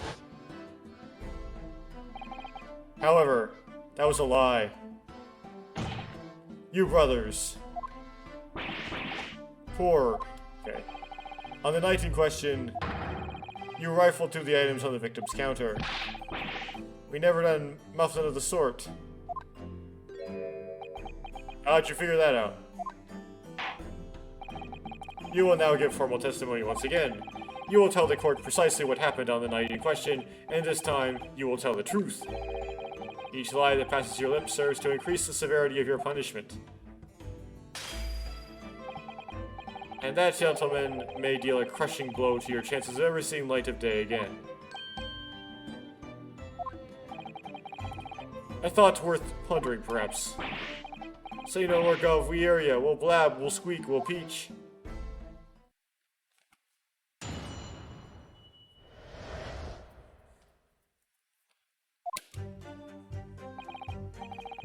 Alright, we did knock a few things over, but we weren't rifling for nothing. It was when we heard the gunshot, see, made us both jump and all that stuff went flying. I didn't have to give me a fright. We was thinking the shooter'd come out the door or get us next. We stuck everything back where we found it and scarpered straight into him in the black.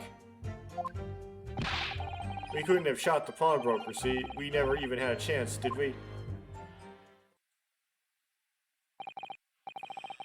You admit the defense's accusation. You did indeed ransack Mr. Winterbank's countertop on the night in question. Not ransack, Governor, no. That's right, Nash, that's right. It's more like we tidied up, yeah. Sorry? By your own admission, these brothers entered the pawnbrokery under dubious circumstances. However, they panicked and fled on hearing the gunshot, having first made good their mess. The way you say it, we hardly sound like roughs at all. We don't, Nash, we don't. Can't make him sound a bit more cutthroat? Oh. I missed the us. It can't just be coincidence that these men showed up at Winterbank's that night. There are more to their testimony than meets the eye. I'm sure of it.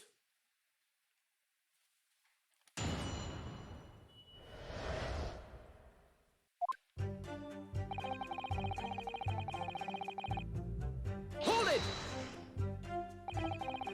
If that's the case, then why didn't you testify to that effect in the first place? Well, you know, we ain't exactly squeaky clean, are we?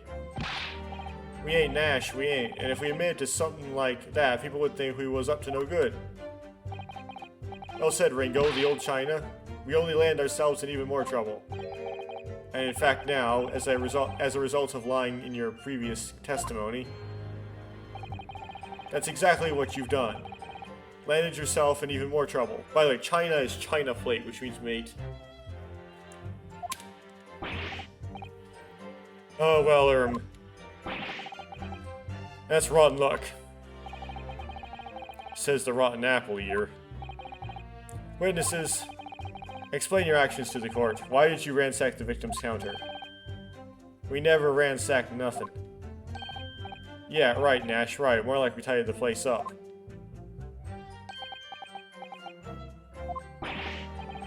Sorry. It was then we heard the gunshot, see? Made us both jump and all that stuff went flying. Hold it! So what you're saying is, the sound of the gunshot shocked you so much you knocked all those things off the counter? Well, it shocked one of us that much, yeah. This bag of nerves needs to learn to keep his shirt on. Look, it was loud, alright. Blimey. Me dead granny would have awoken at that bang. Big Grover screamed like a bloomin' baby and fell over on the counter. They knocked all the load of books, a candlestick, and some skull whatnot. That got tangled in some marionette, got knocked over a picture frame, what knocked them scales on the floor. You've really mastered working quietly then. What a racket. My granny would have been scared back into her grave at the clatter like that. So in short, the gunshot took you by surprise. And then some. I mean, it was quiet as a mouse, and then all of a sudden, bam. Excuse me. Inspector Gregson, do you have something to add?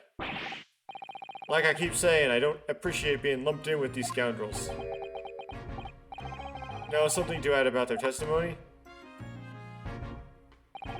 You seemed to react just now, what Mr. Skulkin said. Did it make you think of something? It's probably nothing, of course. I wouldn't even bother to mention it, only... Well, the fact is, cases don't get solved if you ignore the little details. How about you just tell us what's on your mind? As you know, we brought these fellows in to the yard for questioning last night. And the statement they gave then told a slightly different story of what they're saying now. Did it? You claimed you heard the victim shout something out before the gunshot. Mottive does ring a bell now that you mention it. Granted, it's only a minor detail, but still. I can't help feeling that perhaps you've been a bit sloppy with your testimony here, fellas. If I discover the witness's testimony has been any more sloppy than it has hitherto proven to be, I shall be forced to bring the very harshest punishment to bear against them. Easy, easy. We'll get it right this time. That's it, yep. It's all coming back to me now. Then spake! Supplement your testimony with whatever details have miraculously returned to your questionable minds, sirs. Right you are, Gov.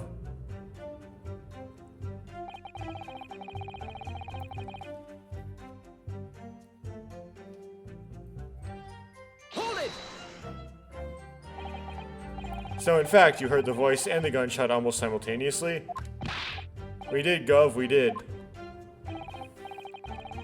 Although I suppose if you've been being honest, we heard a kind of wavering voice before the yell and all. If you don't want to get shot, give me that gun. Bam. Kinda thing. A career in acting tragically missed. And where were the voices coming from, could you tell? Of course we could. From the other side of that door behind the counter it was. From the storeroom where the victim was found dead. And the voice you heard, it was that of the victim, Mr. Windibank?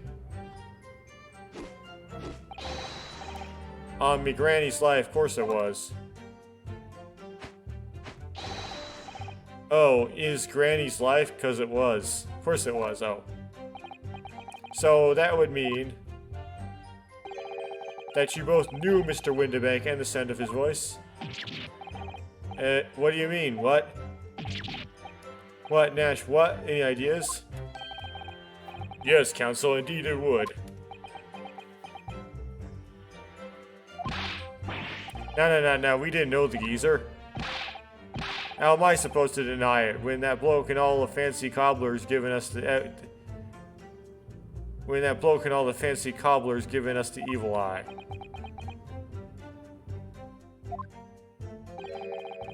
If you value your lives, you will ensure your testimony is accurate and true. My granny's life it is. Oh, on his granny life it must be, except his granny is, the granny is dead, so that means that it's not, but we'll just pass that over. I just ruined the joke. It's a good job. It's a good job, his granny's dead. To summarize then, immediately after hearing the voice of the victim, you then hear the gunshot, causing you to stumble and upset the items on the counter, scattering them over the shop floor. You make it sounded like we're clumsy. Don't forget we tidied up after like good little boys. Anyway, the way I see it, the bloke what owned the place was holding a gun, so we should have just fired instead of yelling at the girl. Hold it! You're saying that Mr. Windibank had a gun in his hands. Oh yeah, but was a sight, eh? Them two waving them guns at each other must have got pretty heated. I mean, just before he shouted out, we heard the geezer say, "If you don't want to get shot." Didn't really sound like you meant it, mind. More of an empty threat, you could say. Mr. Windibank was known to keep a revolver in his shop counter at all times. People say that to protect the articles in his keeping, he'd readily put a bullet in someone's head if required. That someone being himself, of course. Good grief, extraordinary devotion indeed, if alarmingly misguided. Well, certainly sounded like it was ready to pull the trigger the other night. Only the person was gonna beat him to it, 'cause cooked his goose proper. Bet I wished he'd squeeze the trigger instead of wasting time shouting, "Give me that gun." And it was directly after those words that you heard the gunshot?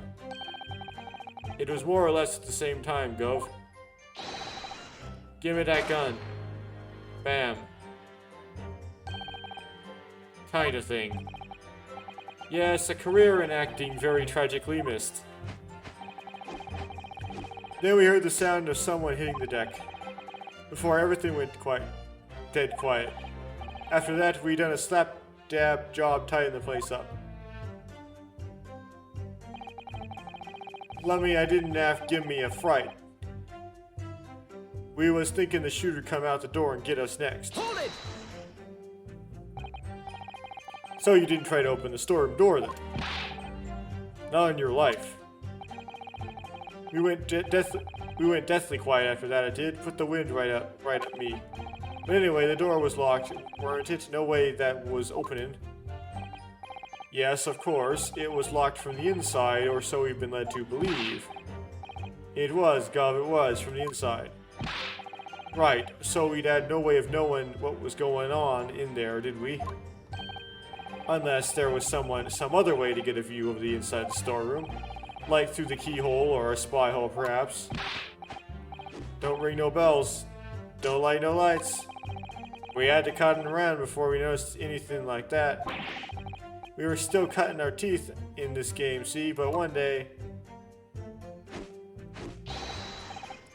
we'll really cut the mustard. Please cut it out. But as we know, behind that door was the victim's lifeless body, with the accused not 2 feet away. Yes, unfortunately.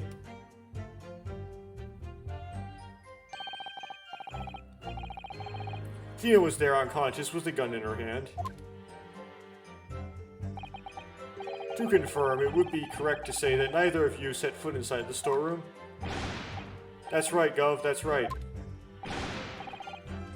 Couldn't have, even if we wanted to. We stuck everything back where he found it and scampered straight into him in the back. Hold it! Yes, whereupon you fired a shot from your own gun at Mr. Sherlock Holmes.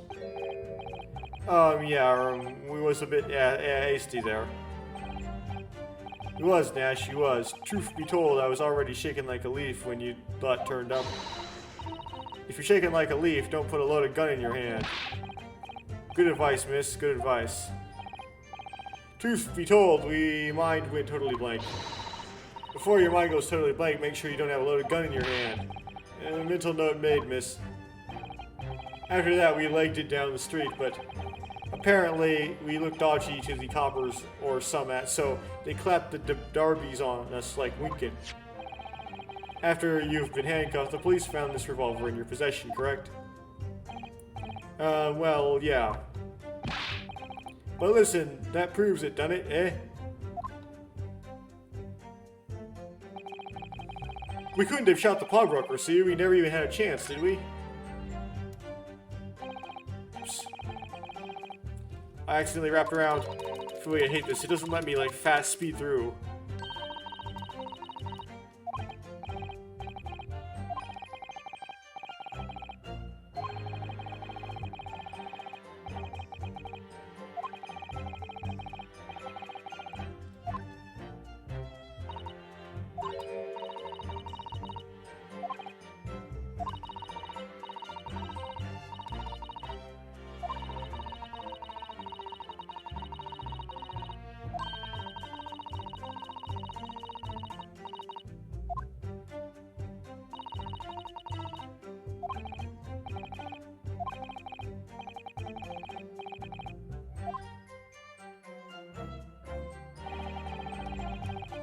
Okay, I forgot to press the last one.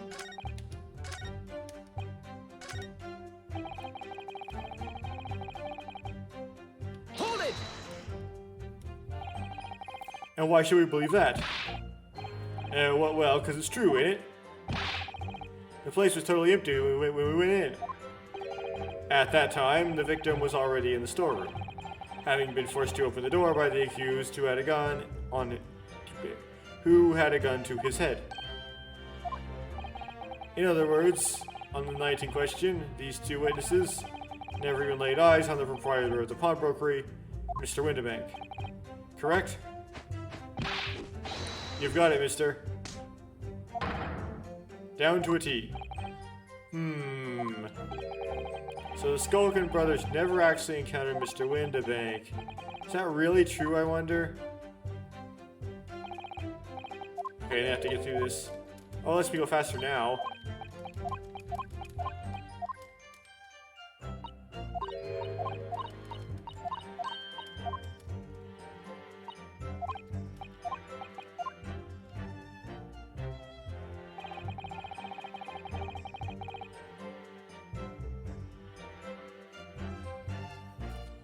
So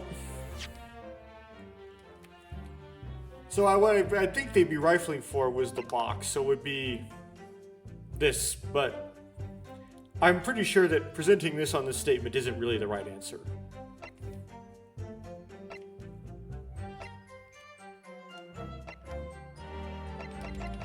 Ticket for the box, representation papers, blood stains, ticket for the coat, manuscript, the gilded case notes, the weather and this case, death, the way the bullet went in, picture, crime scene map, this gun, the other gun, these two pictures, stereoscope. Okay. So we didn't go rifling. We have to show that they did go rifling for something.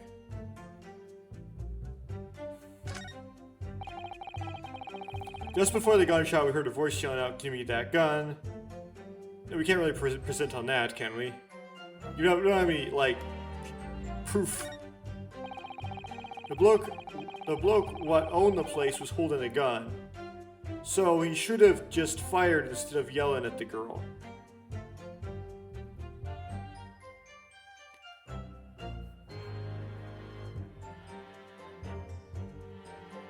There's only one gun in the shop.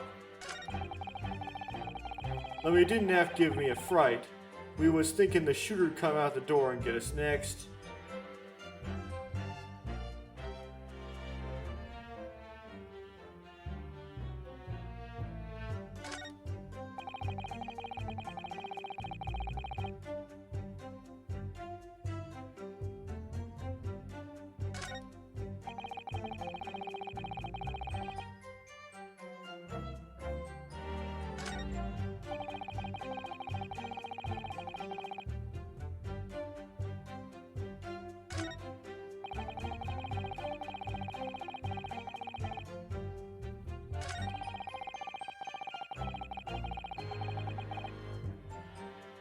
This is the weird part. Okay, can I show something that contradicts that? Because that's really weird. I think it's just simple as this print.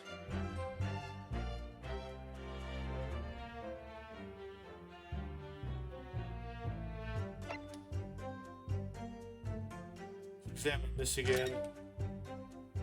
Okay, the gun's not in the picture. I present the gun?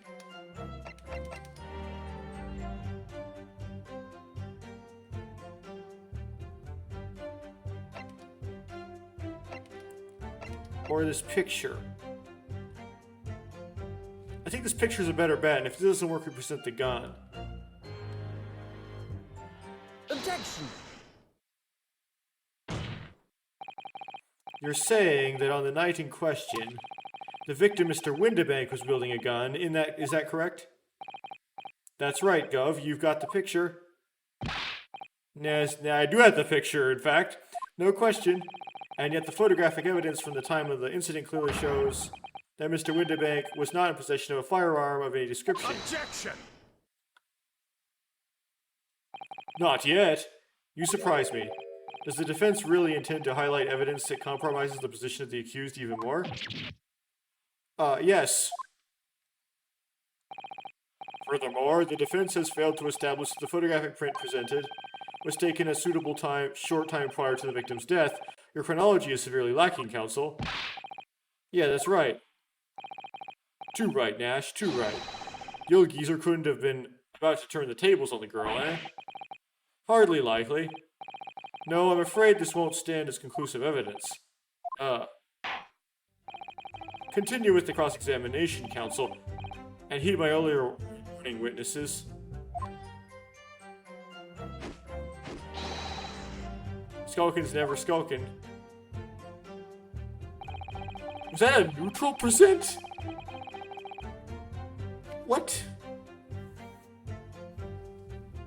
Wow, I never heard of that before. That's one where you can do it and it's not wrong, but it's not right either. Interesting. Well, let's try the gun then. Objection.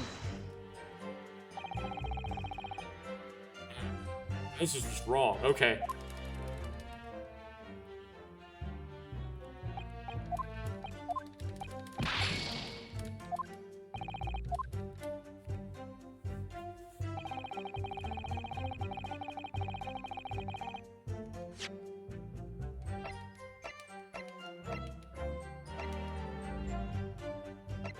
I pressed on this, didn't I?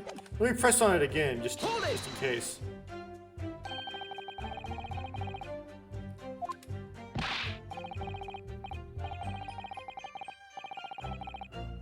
Oh yeah, I didn't press this before. Okay. Oh yeah, I bet that was a sight, eh? I thought I pressed all of them. Them two waving them guns at each other must got it pretty heated. I mean, just before he shouted out, we heard the geezer say, if you don't want to get shot.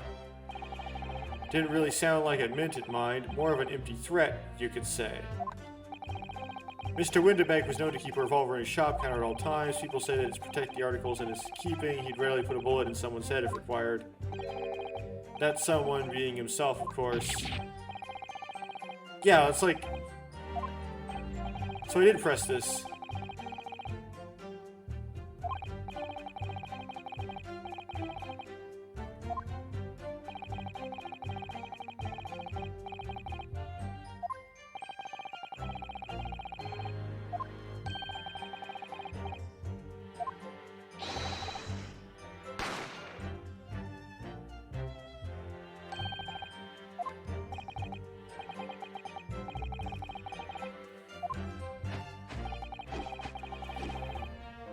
Is there a way to, like, hit something with something else?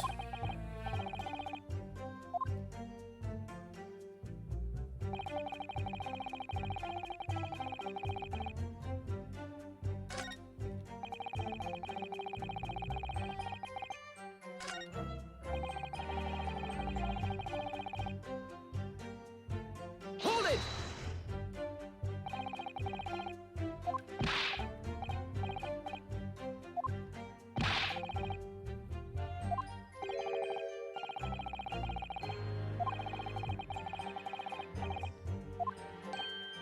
See if we can pit one thing against another.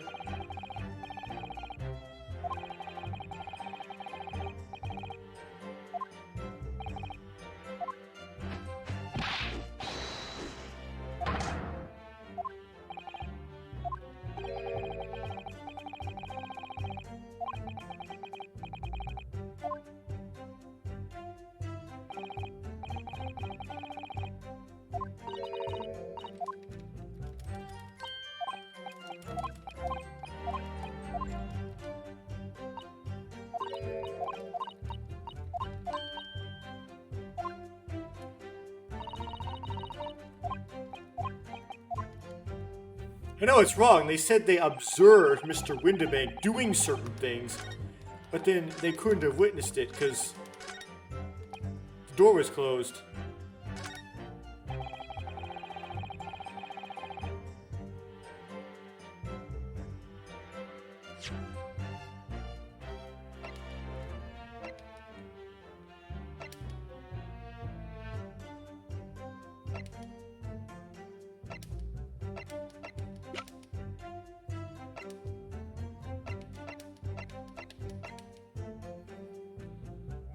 I know we're gonna have to.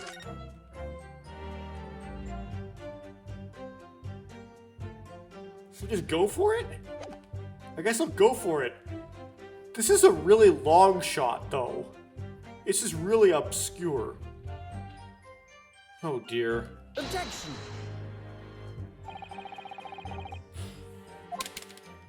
Phooey.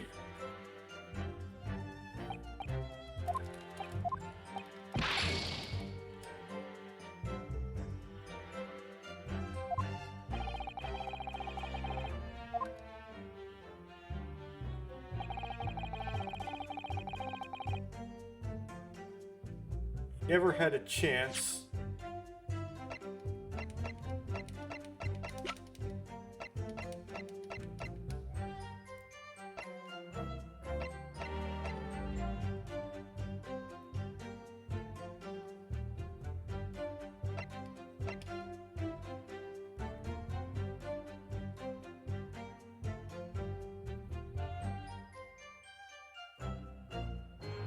Yeah, he shot in the back. Is that important?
Nothing. Nothing to do with this testimony. Nothing to do with this testimony.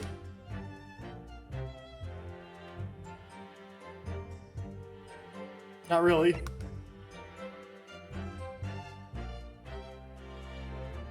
Nope. Nope. Nope. Probably not.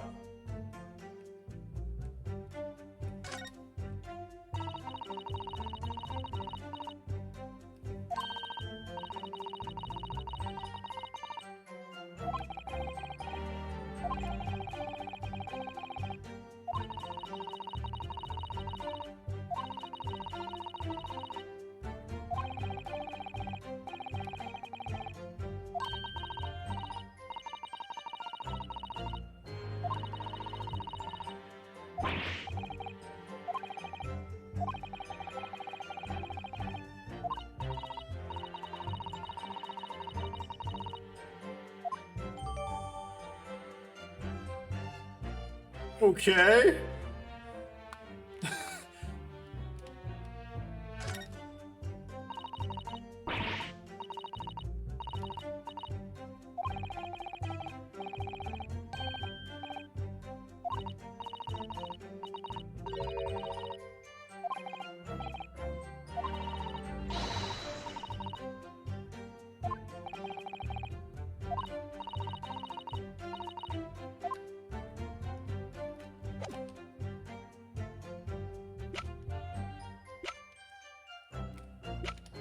Okay.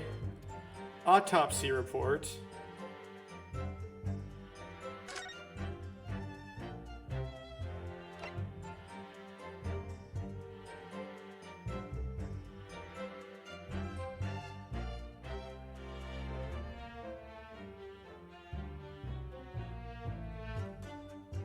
Yeah, you're getting shot in the back. That's the...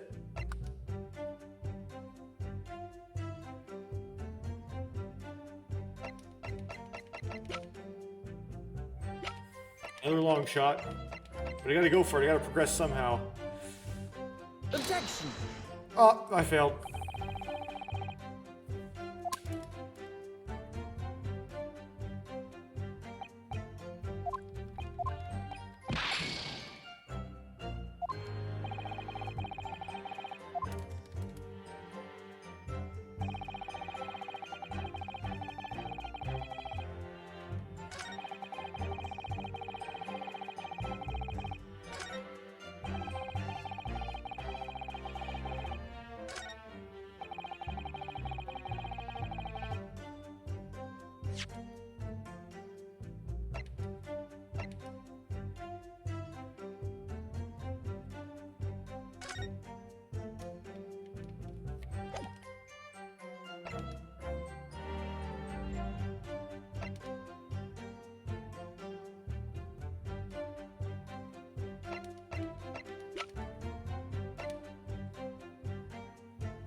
I have to go through all the presses again because I'm like stumped. It's really hard. Okay. Hold it!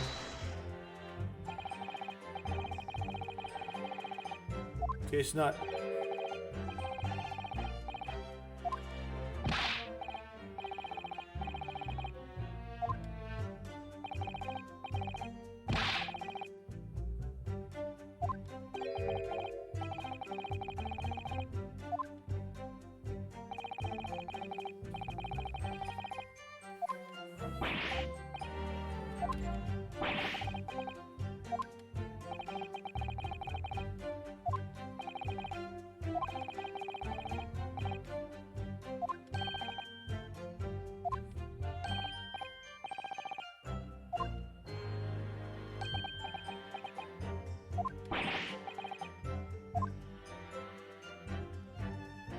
Wait a second.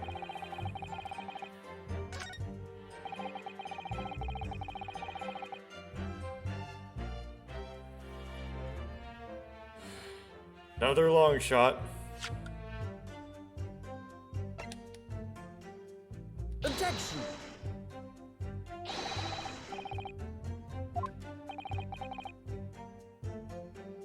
Okay. I fail.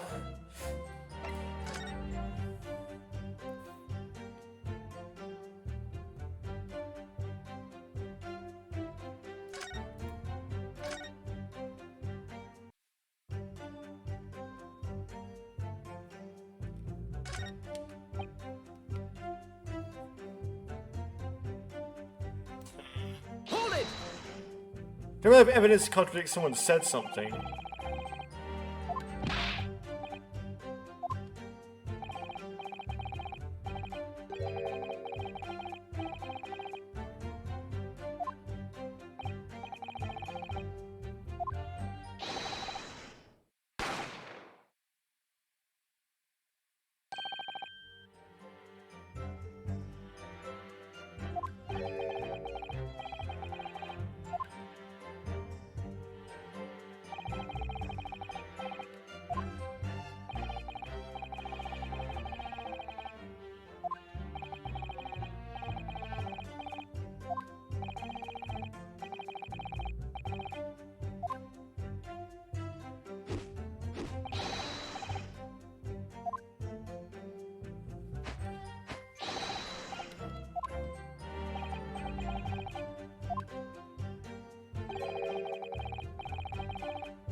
Okay, we can't, like, examine on this?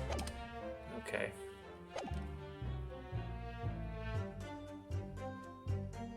Already pressed this a bunch of times. I'll do it again.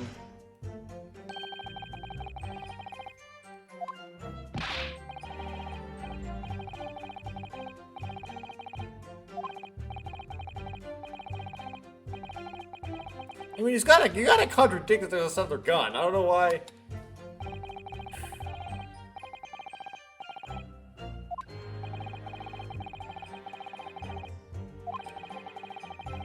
Yes, that was the Golver in Sheena's hand. I don't know why we can't just say that was the wrong gun. Ah.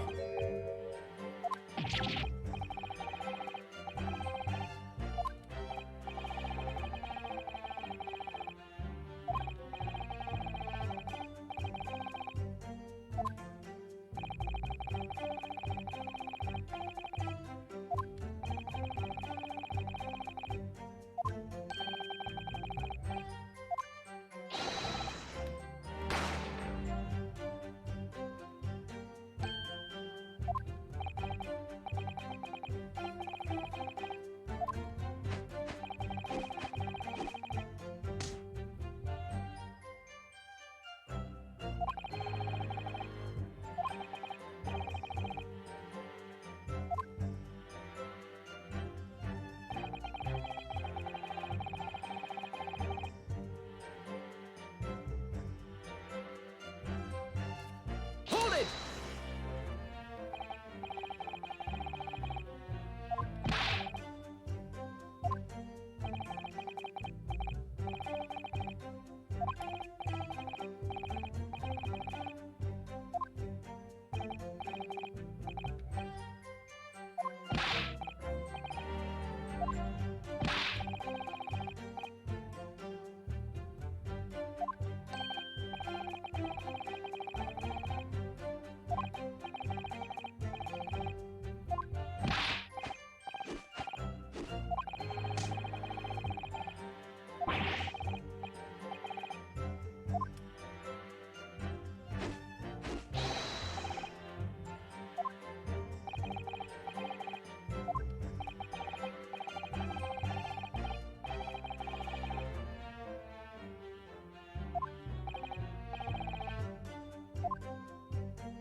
How did they know it was locked from the inside? Like, the problem is that there's so many things wrong here that you want to, like, grab all of them and, like, none of them are something I can actually do. For example, how would they know the door was locked from the inside if they tried to go in there? Why would they try to go in there if someone shot someone in there and they were trying to run away from them? If the door was locked from the inside, they might have, I don't know.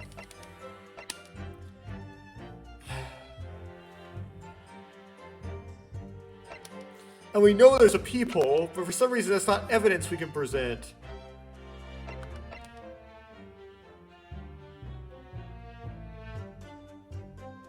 Even though it's clearly a thing.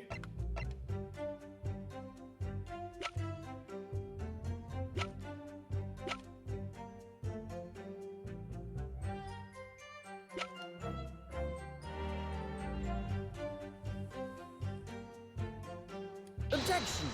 Psst, what do I do? Oh. That was a mistake. I accidentally hit the R button. I didn't mean to present that at all.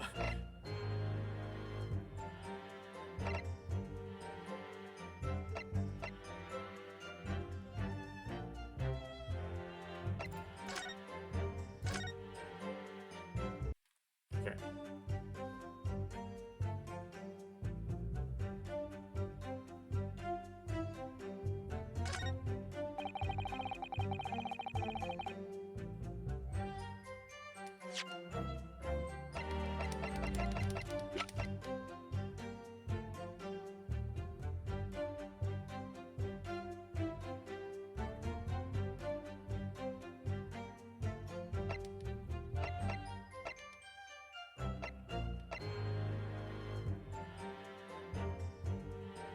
Objection!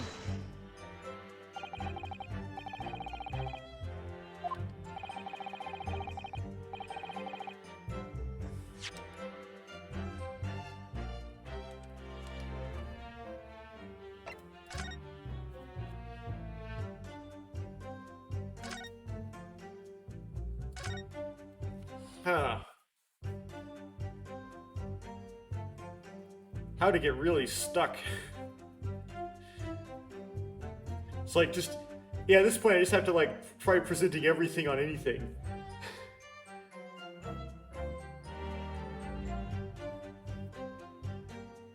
The thing is, like, the reason why this one and the one after it, number 2 and number 3, seem like the thing you present on, because those are the things that were added to the testimony, right? Because we had to move over to Gregson to get them added.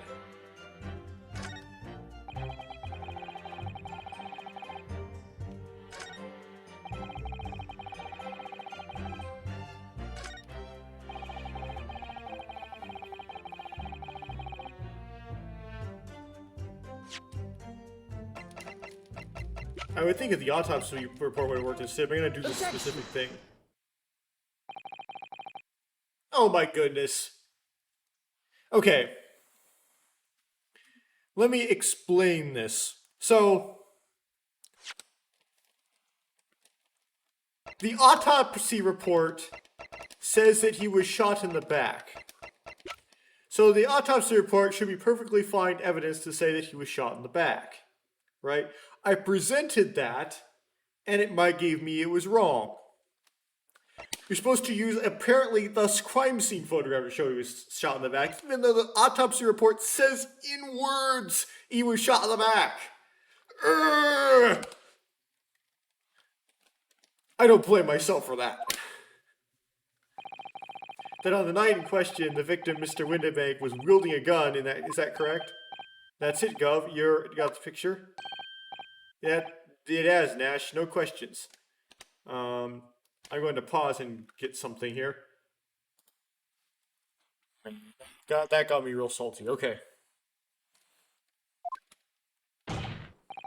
And yet, photographic evidence obtained immediately after the incident clearly shows that Mr. Windebank was not holding a firearm of any description. Okay. Oh, it's supposed to be that he doesn't have a gun in his hand?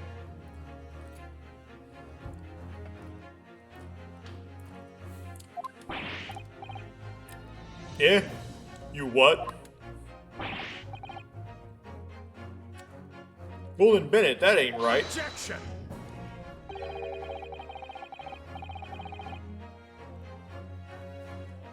There can be no question that the victim's revolver was used in the incident. I would remind the court that Mr. Windebank's gun was found at the scene. Not only was it identified as the murder weapon, but it was found in the accused's hand.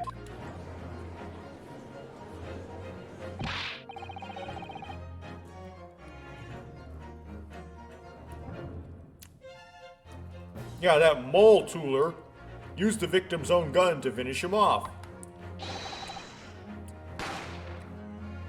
Bam! Kind of thing. Hold it! No. Stay exactly where you are, right there. Yeah? If the crime had taken place as you've so colorfully described in your testimony, It would give rise to the undeniable and significant inconsistency in the final moments you just acted out. Goodness, are you sure, Counsel? You intrigue me, my learned friend, but let's see some evidence to support your claim. Where is the proof that demonstrates that this inconsistency in the witness's portrayal of the victim's final moments?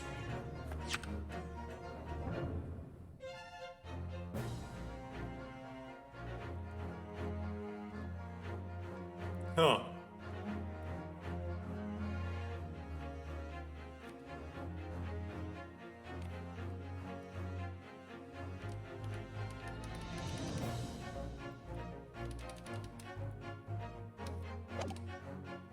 Is now the time for the autopsy report? Take that! According to their testimony, the witnesses claimed to have heard a shout, "Give me that gun," followed by the gunshot. Indeed, with the two events happening almost simultaneously, or so we've been led to believe. Yes, that's right. Now, if that testimony is true, it would mean that at the moment of death, the victim and his attacker would have been facing each other. However, in the autopsy report, it clearly states that the victim died instantly after being shot from behind. Ah. So as I stated before, there is an undeniable inconsistency in your testimony, Mr. and Mrs. Skulkin.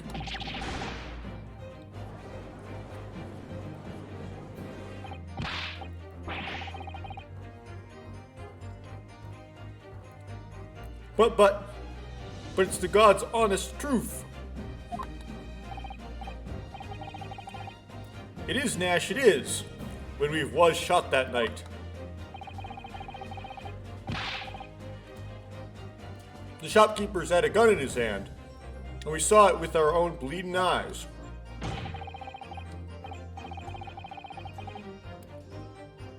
Did I hear you right just now? You actually saw Mr. Windibank holding a gun?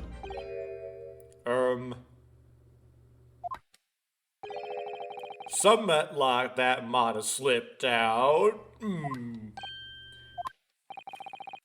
Ladies and gentlemen, you have all just heard the admission by these two witnesses that on the night in question they saw with their own eyes the victim wielding a gun.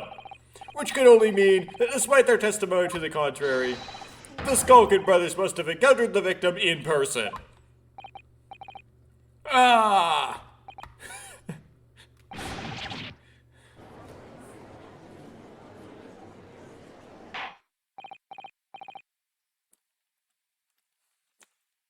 Order!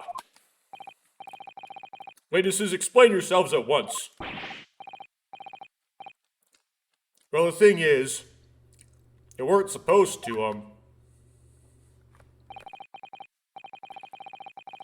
It would seem that my previous warnings fell on deaf ears.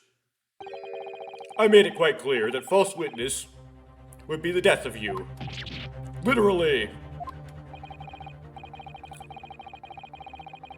Am I to understand that you replaced the untruths of your original testimony with these renewed lies? Ever so sorry, Governor. Truth is, Cut it out, Nash, cut it out. If we blab now, you know what it'll do to us? He? Who are they talking about? Let me make your position here perfectly clear. You will talk. There is no other option available to you. Bruv, come on, the game's up. But we have our guts for garters. In case it hasn't quite sunk in yet, no matter how hard you try to hide it, the truth will come out.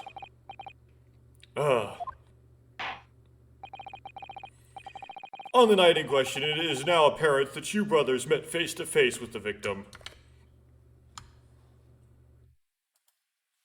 Okay, I'm back. Yes, anybody else who's played this game, like, is it just me, or does there other people who were kind of... I watch other people play this game who just got all bamboozled by that. You're supposed to show the photograph to show that there is nothing in Windibank's hands. so that he didn't have a gun in his hands. There's like so many other things wrong. Like, one is they couldn't see in there. Yes, they could see in there because there was a cat hole peephole thing. It's like, the other one was, he said, give me the gun or I'll shoot. Give me that gun, right? He would do that facing the victim, facing the perpetrator, but it was shot in the back. There are other things you could present, but that one happened to be the one that was right. And then you have to present the autopsy report later as a follow-up. So I don't know.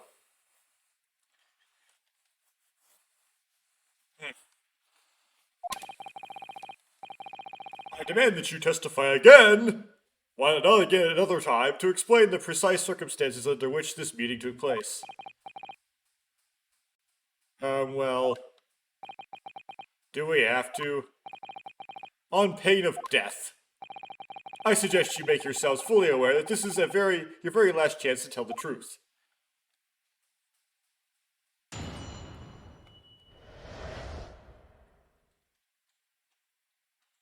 Okay. Alright, so we just got inside the gaff and heaved a sigh of relief when the geezer showed us his mug. Give me that gun, bellowed, and then it flew at us like it was possessed. I thought we'd had it. For an old geezer, the bloke was strong as an ox. He chucked me over the counter. I pulled the gun on him and then I legged it through that door into the back room. We never got nothing to do with killing him. That's all what happened, I swear. So you're now telling us that moments before the victim was killed in the storeroom, you in fact encountered him in the main part of the shop. Well, yeah, sorry. Well, we find ourselves at an interesting juncture. This changes matters considerably. But honest, Governor, this time, Nash, this time we ain't got nothing more to hide. Very well, counsel for the defense, you may now proceed with your cross-examination. If I don't mess up this time. Yes, my lord. This is it. The moment I've been waiting for.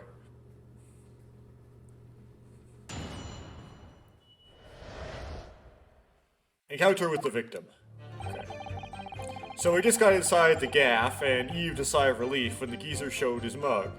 Why? Hold it! When you say geezer, I presume you mean the victim and the proprietor of the shop, Mr. Windebank. Who else? Sorry, I mean, that's right. We was keeping a close eye on the entrance of the gaff, obviously. But we never thought no one was gonna come out of the back room like that. The back room being the pawnbroker's storeroom. Yeah, that must have been where it popped up from. Only place he could have been. So it would seem the victim was already in the storeroom when these brothers entered the premises. Which means Guinea must have been in there at that point as well. But that doesn't make sense, does it? If Gina had threatened Mr. Windebank into the storeroom with her at gunpoint, then why would he have emerged from the same room all alone when the brothers arrived? Oh, I don't know. Do you think the accused at that time? What? What, Moltooler? Couldn't tell you. No way, Copper. We had bigger fish to fry then. I mean, the old geezer just lost it. Give me that gun, he bellowed, and then flew at us like we was possessed. I thought we'd had it. Hold it! You mentioned that Mr. Windebank shouted those words in your previous testimony, too. However, you claim that you heard him yelling them on the other side of the storeroom door. Oh, did we? But the truth is, he was shouting these words at you, wasn't he? Well, yeah. Was the victim Mr. Windebank wielding a gun at the time? Was he ever? Blimey lummy, a great ugly barrel, lad, pointed straight at me frontispiece. So what you're saying is, you definitely saw Mr. Windebank with the gun at that time, is that right? It is, Gov, it is, spot on. Then all of a sudden he came at us, he did. It was bedlam. I didn't know who was going for who. They were clearly all going for each other. Like Nash said, we thought we'd had it, I mean. For an old geezer, the bloke was strong as an ox. He chucked me over the counter. Hold it! Yes, I know that you mentioned the counter in your previous testimony, too. Well, yeah, of course we did. He knocked over a load of books, a candlestick, and some skull whatnot. But that got tangled in some marionette, got knocked over a picture frame, but knocked them scales to the floor. So in fact, it wasn't the sound of the gunshot that shocked you and made you knock those things off the counter. Well, Big Brother went flying over the counter like a gunshot, I can tell you, then the old geezer pinned him. He did, Nash, he did, and if you hadn't been there, the bloke would have flattened me like a bloomin' pancake in seconds. At the time in question, the alarm was raised at the local police station by a secret cable from the pawnbrokery. There is a button under the counter used to activate it, which was presumably pressed by the victim. That's right, when the brothers fled the scene and back into the street, they ran straight into the arriving police, didn't they? Poor Mr. Windibank, he did everything he could to protect his shop. I pulled me gun on him, and then I legged it through that door into the back room. We never had nothing to do with killing him, that's all that happened, I'll swear. Okay, you go back to this one and press it.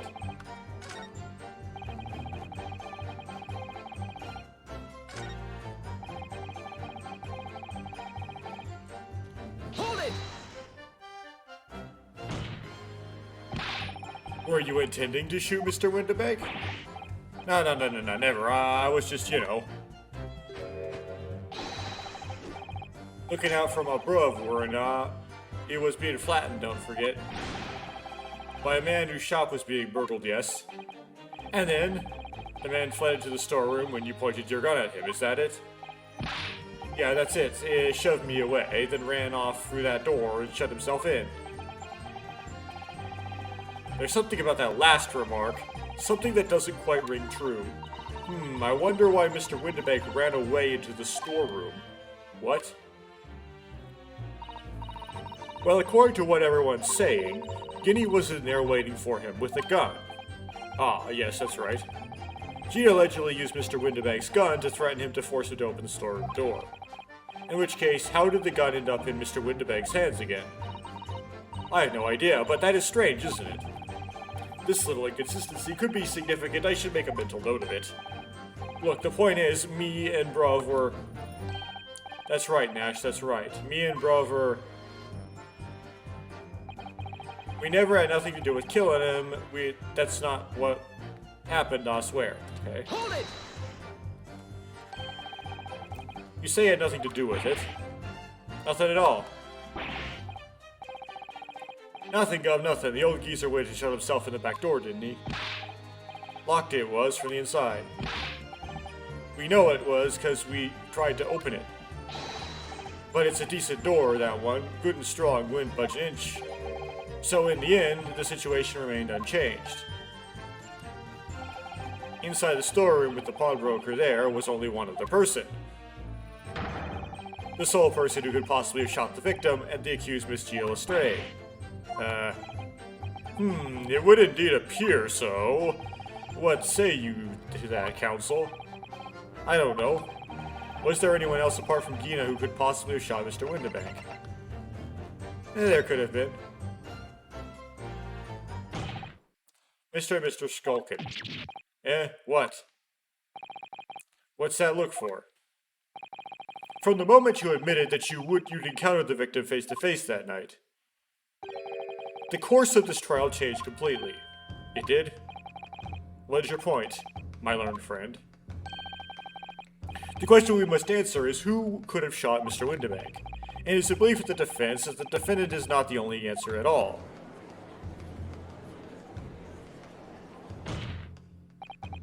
You have my attention. In that case, let us return to this plan of the premises. The victim was killed in the storeroom, which was locked from the inside. Those are the facts, so pray, what other possible answer to the question of who shot the man could there be? Counsel, you must now provide answers to the court in respect to two conundrums. Two, my lord. Twice as many chances to be right, maybe. Indeed, namely, From what location did the culprit shoot the victim? And furthermore, where was the victim at the time? Understood, my lord. Are you alright, Bruno? I'm not entirely sure, but there's one thing I am sure about. If I can prove that there's a credible new alternative to what happened, it would change Gisper's prospects hugely.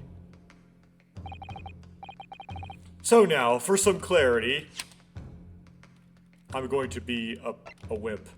Going to be a chicken out.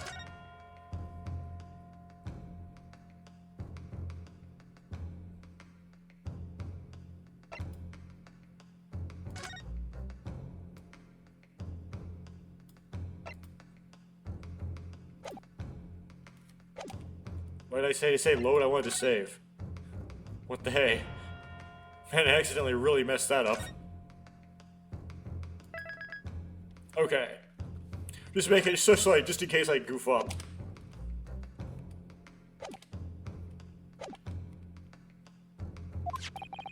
Show the court on this plan the answers to the questions posed by His Lordship.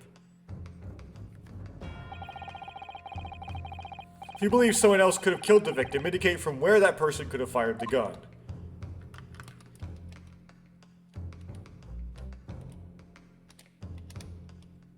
Here. Take that! Defense believes the culprit could have shot the victim from this location here. And in answer to the second question, assuming the culprit fired from the location indicated, where was the victim at the time?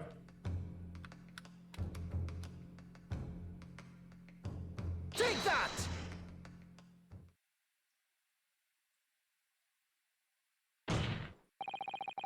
The culprit shot the victim from outside the storeroom. Okay, so I did goof up. Mr. Winnebank died instantly from a bullet wound in his back. Wound. Looking at the stain of blood on the storeroom floor, it doesn't appear that the body was moved after death, which tells us that he was almost certainly shot while he was in the storeroom. However, the crucial point is, where was the shooter when the fatal blow was fired? So you are adamant that the shot was fired from outside the storeroom. Well, according to the Skulkin brothers' earlier testimony, I pulled me gun on him and then he legged it through the door into the back room. Mr. Winnebeck ran away through the door. We have to assume that the door was open at the time. It was precisely that moment when the victim was fleeing for his life that these brothers had the perfect opportunity to shoot the man in the back once he was inside the storeroom. Not what I was thinking at all, but okay. Come to think of it, do you remember what the prosecutor said at the start of the trial? Moving on to the findings of Scotland Yard's coroner, his report stated the bullet entered the body on a rising diagonal trajectory. It means the victim was likely shot by someone significantly shorter in height than himself. Poor man, shot while he was running as fast as he could to safety. Of course, he would have been leaning forward as he was running away, so even if the bullet was fired horizontally, it would still have entered his body in an upward trajectory. So the culprit isn't necessarily someone shorter than Mr. Winnebank. I'm sure my learned friend can't have forgotten that the storeroom door was found closed and locked from the inside. You claim the victim was shot as he fled into the room. Do you also claim his corpse was dexterous enough to turn the key in the lock? But, what if someone else locked the door? Yes, there is someone else who could have locked the storeroom door. Is that so? Very well then, counsel, present your hypothesis to the court. In the scenario just described, the defense's assertion is that the victim was shot from outside the storeroom. In which case, who shut the storeroom door from the inside? Well, at least you gave me a cheap shot. You gave me an easy one. Take that! Obviously, the person who locked the door was the only other person inside the storeroom at the time. The defendant, Miss Gina Lestrade. Objection! That's absurd. You're suggesting that the accused deliberately engineered the sealed room. For what possible reason? Such axes would only serve to tighten the noose around her neck. Well, because there are people shooting outside. I am inclined to agree, I must say. Well, counsel? Really? Yeah, that's a tricky one. That half-baked notions have no place in my courtroom, counsel. Remember that, please. But of course, Skinny would have locked the door. It almost goes without saying, doesn't it? It does. Well, if I was Guinea in that situation, I know I would have locked the door as quickly as I could. I mean, those two burglars have just fired a gun in her direction, wouldn't they? Oh yes, obviously. Before the two brothers arrived, Miss Lestrade and Mr. Windibank were in the storeroom together. Now, I don't know what went on between them at that time, but at some point, Mr. Windibank would have heard the intruders breaking into his shop and left the storeroom. Intruders, eh? That's us, bro. If your theory is correct, that would leave the accused alone in the storeroom. Yes, it would. Then, probably only moments later, the victim fled back through the storeroom door, hoping to escape danger. Hit in the back by the bullet, Mr. Windibank fell to the floor where he was, just inside the storeroom. And what we want to ask ourselves now is, what would the defendant have done in that moment? I see where you're going with this. Outside the storeroom was a terrifying killer who had just murdered Mr. Windibank. As soon as that thought struck Miss Lestrade, she slammed the door shut and locked it, in order to save her own life. Hold it!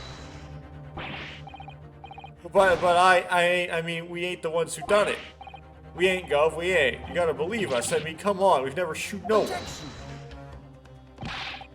That's blatantly untrue. I know for a fact that you would, because before my own eyes, you shot Mr. Hairlock Sholmes. There is only one logical conclusion here. Mr. and Mr. Skulkin, you brothers had every opportunity to have been the true perpetrators of Mr. Windibank's murder.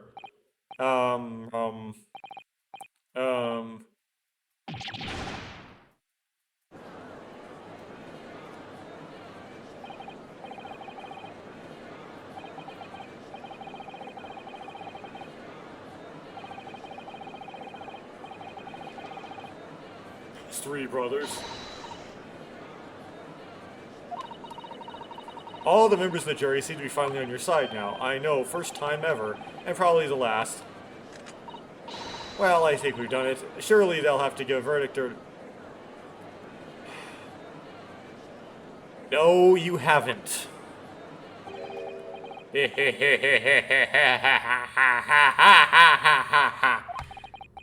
An admirable effort, my learned friend. What's this now? He's laughing. You find the situation amusing, Lord Van Zykes. I myself find the defense's argument most persuasive. I dare say. Such chicanery is the bread and butter of the street performers in your provincial eastern nation. But such blatantly malicious conjuring tricks amount to nothing more than inexcusable petrophagy here. Oh. What? The hypothesis you put forward is so ostensibly, credibly cannot, and will not, stand. Because you see, it contains a fatal flaw. Fatal flaw? Do you mean to tell me that you're unaware of your logic's failings? I say, Lord Van Zykes, might it be an idea to explain this bully conjuring trick or whatever it is the troops on the garden? I didn't read that right, probably, but whatever. The fatal flaw in my learned friend's argument is really very simple to understand. Assuming you're not too dim-witted to count bullets. By George, count bullets? Oh dear, I mean, he's right. He noticed then. Huh? What's everyone talking about? Counsel? Yes, sir. Tell the court, how many bullets were found at the scene of the crime? Two. 2 bullets. Correct.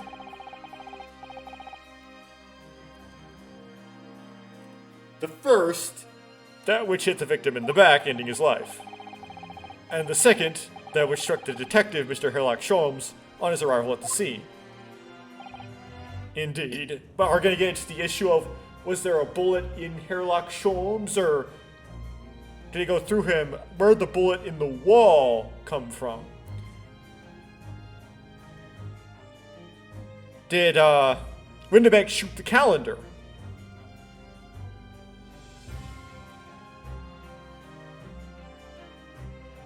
But there was only one bullet missing from the gun that the two brothers had. So they could only have shot one. The magazine didn't have 7 bullets, it only had 6. If there's 5 left, that was, it's like there'd be 2 empty holes. There's only 1 empty hole, right? The defense presented a picture showing the damage caused by the second bullet earlier in the proceedings. The bullet which injured Mr. Sholmes appears to have passed through his body to strike the calendar.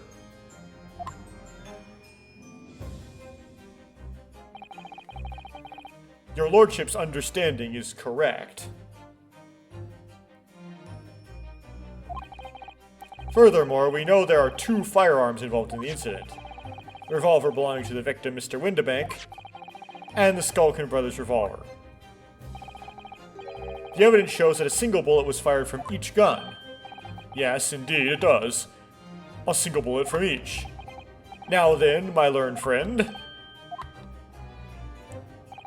you yourself told the court only moments ago that these 2 brothers shot Mr. Herlock Sholmes right before your eyes. Yes, I did. Oh my goodness, I think you'll find that if the single bullet was fired upon the brother's gun hit Mr. Sholmes, it means Windibank not shot by same gun. Stop. Only 1 bullet. Stop. Exactly. Yes, this street performer presented an ostensibly credible argument. However, it was never anything more than a diversionary trick with no hope of standing up to scrutiny.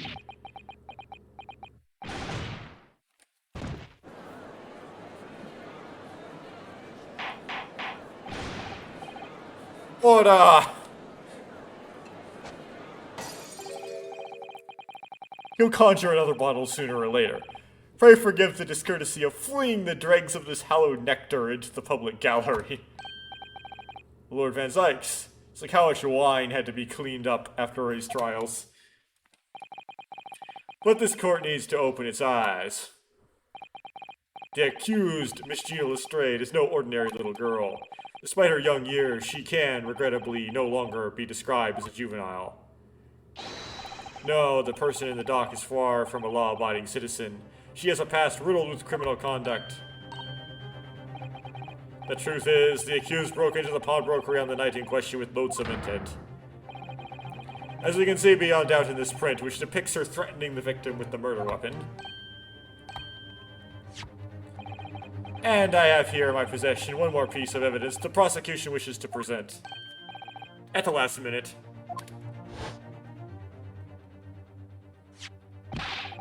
I'll be taking that whatever it is of McGilded's down to the yard, thank you very much. Don't give it to him, it's mine, that is mine. Okay.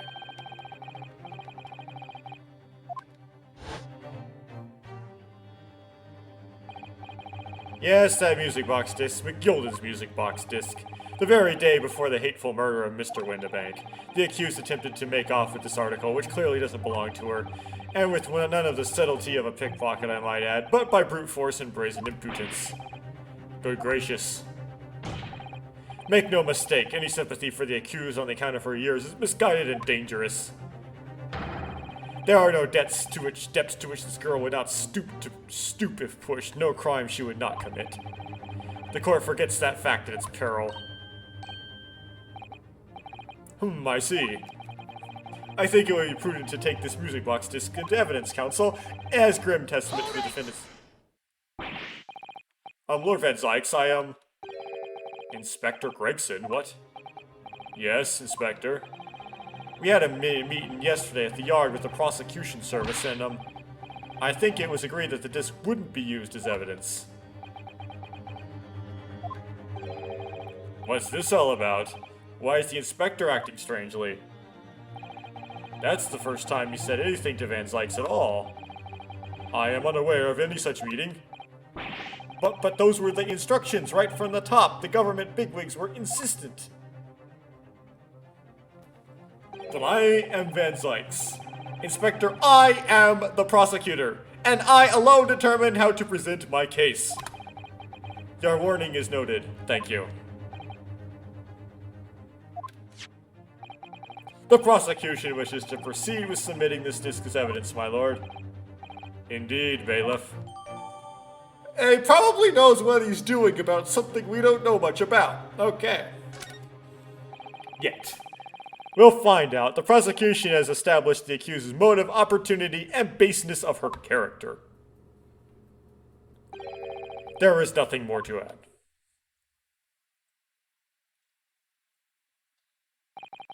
Ladies and gentlemen of the jury, I await your informed decisions and rest my case. I don't believe it. I had the jury on my side for once for all of 5 minutes. Oh dear, it wasn't even for 5 minutes, Runo. My lord, I wonder if I might say something at this point. Proceed, Mr. Foreman.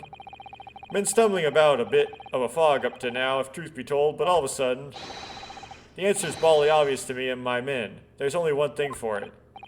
Oh no. Very well, the court will hear from the jury. Ladies and gentlemen, you will present your leanings as to the defendant's culpability. Guilty. Guilty. Guilty. Guilty.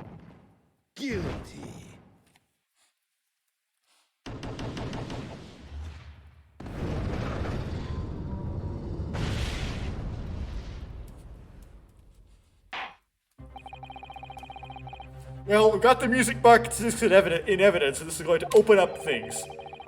When you have eliminated the impossible, whatever remains must be the truth. That's it, my line. I wrote that for Hurley. Ah, how dare you use it against us. Don't worry, Iris. I don't think we're finished yet. There's still more to this case than we realize. There must be, because there's one thing that I'm absolutely certain of. Dina didn't shoot Mr. Windebank. That's beyond any doubt. Very well. We will proceed with the second summation examination of the day.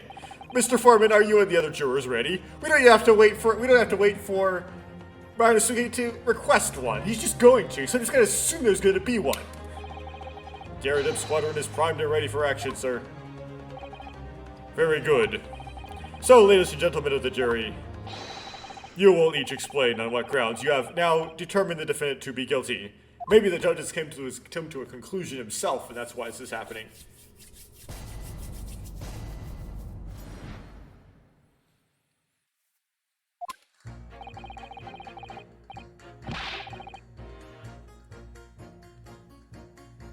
Once a rogue, always a rogue. I say, different breed for us law-abiding citizens. As only 2 bullets were found at the scene, I would say the whole case is down and dusted. Done and dusted. That's the thing, I think there might be 3. You don't need a stereoscope to see the truth here. Every which way you look at it, it was that pickpocket. I never imagined that simple operation would cause me such grief. The accused attempted a theft on the previous day. I can see I'm in for a busy day ahead. I am ballistics expert. I have seen many shootings. There is nothing I do not know about guns.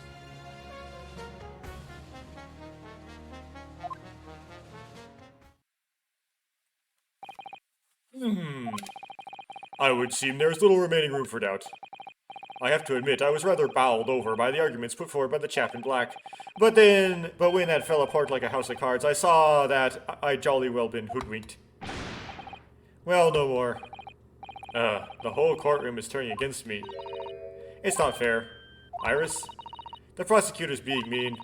Just because Guinea's done something she shouldn't have done in the past doesn't make her a murderer.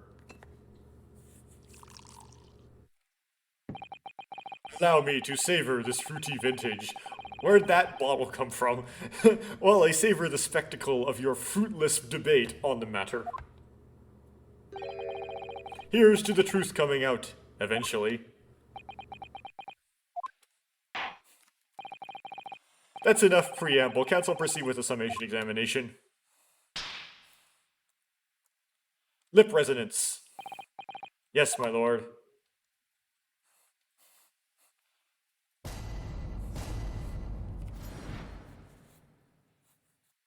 The defendant's rebuttal. Hold it! Just because Miss Lestrade has a history of pickpocketing, she must be guilty of murder. Is that what you're saying? Well... Are all members of the British Army so quick to judge? I beg your pardon. Are you mocking Her Majesty's Armed Forces, the greatest military organization in the world? No, I'm simply illustrating my point. Making assumptions about people because they're a soldier or a pickpocket is wrong and dangerous. Well, yes, might have a point there, I suppose. But let's not forget the girl had already shown that she had it in her from before. She's clearly a criminal sort through and through, can't deny it. When you say that she'd shown she had it in her, are you referring to this?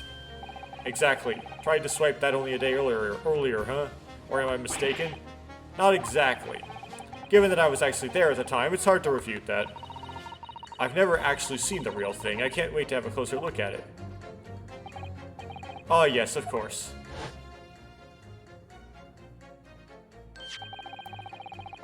Mr. Sholmes did use his caramel bars to make a copy of the disc, didn't he? And then ordered every type of music box he could find from across Europe. We still don't know what tune it plays, though, do we? But I'd love to see how the original compares to Hurley's copy. McGillen's disc. Could it be a clue somehow? Perhaps we should examine it in more detail. Okay. As instructed.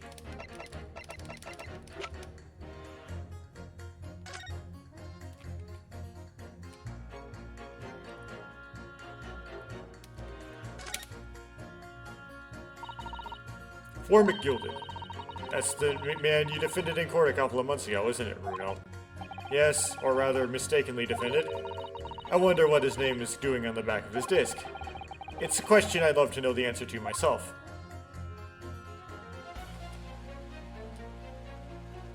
And the blood comes from...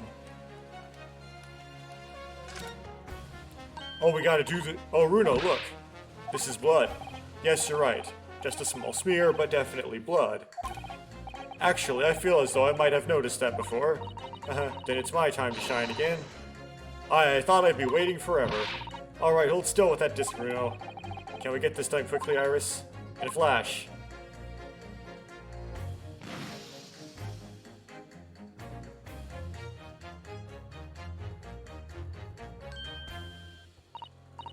Oh, a lovely bright shade again.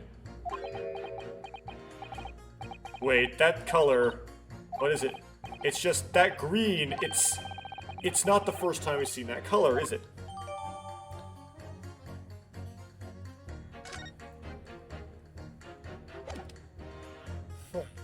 Sholmes' blood?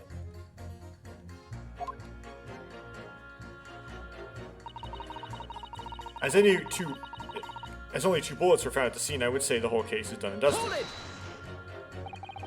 If it's the number of bullets that has you convinced, only 2 bullets were fired, and the 2 guns that fired them have been examined by the police. Then the parlor maid asked me, how many are invited for dinner, I always tell her to count the table settings. Tell her to count the table settings. Well, that's logical, I suppose. Although, yes. Sometimes after dining, crockery does go missing. 1 or 2 guests rather like the fine china. Does your employer dine with thieves? So I suppose. If there was another bullet somewhere, of which we were unaware, I'd have to reconsider my position. And this is where the surgeon will come into play.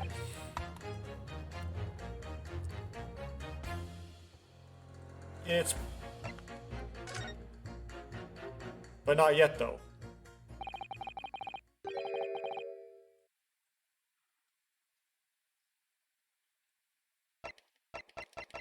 Well, but... Okay, I'm roped in, I have to do it, but that's really... not what I wanted to do.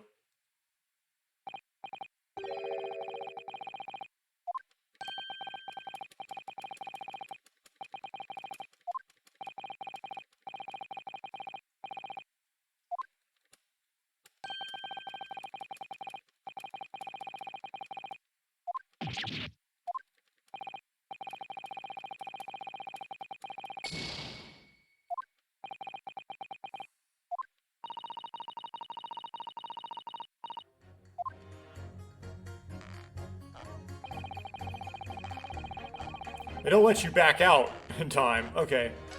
Let's do this one. Hold it! Would you please stop muttering about things that have nothing to do with this trial, sir? Except that they totally do have something to do with this trial and you don't know it yet. The defendant's life is on the line here. Well, the thing is, I couldn't really say that it has nothing to do with this trial, to be honest. Huh? I mean, there's no question that the man was shot, but the bullet had simply vanished from his stomach. It's quite inexplicable, don't you think? I almost don't want to ask, but this surgery you've been muttering about all this time, you were operating on... What was that fellow's name now? Hairlick? No. Hairlock? No. Hairlock? Hairlock Sholmes, by any chance? Yes, good lord. It was that Hairlock fellow. What? You're the surgeon that operated on Mr. Sholmes? That's right, using the very latest anesthesia technique, I might add. It was fairly major op, I can tell you. Could be predicted well before.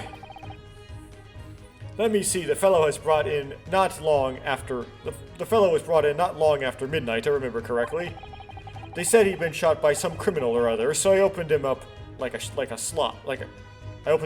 shot. But the funny thing is, I went over his insides with a fine-tooth comb and couldn't find the bullet anywhere. This is really, like, disturbing. So I'm afraid I had to throw up my hands and just stitch the fellow back up. I hate to state the obvious, but yes, surely that's because the bullet is still at the scene of the shooting. The counsel for the defense is correct. It is clearly shown at this photographic print. The bullet that the Skulkin brothers fired at Mr. Sholmes hit him in the stomach region, then it exited his body and lodged into the shop wall where the calendar was hanging by the door.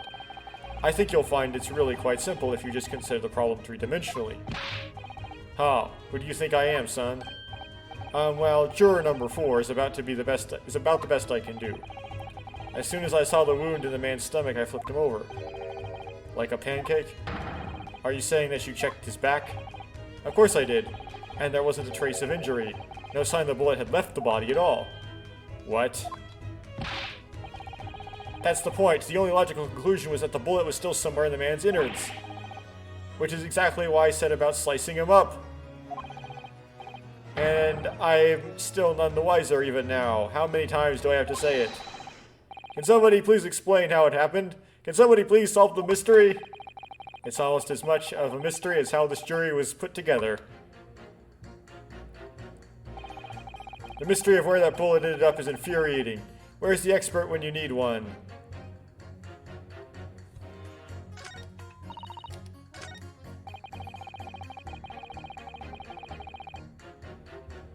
Here we go. Hold it! I thought you were just a tourist. Good day, I am visiting London for sightseeing. I would like to take a bus to Crystal Tower, please. There's no way he's just a visiting tourist. So, you're a ballistics expert. Who knew? I have much experience with guns. Ah. I have lived through many, how do you say, extreme, violent bath of them. No blood of them.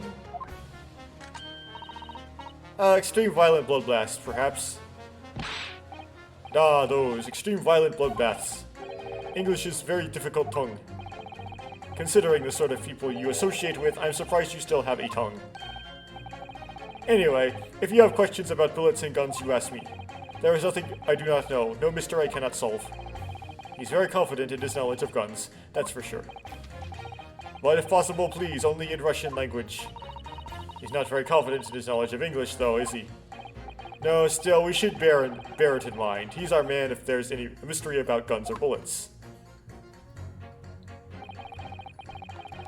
Okay.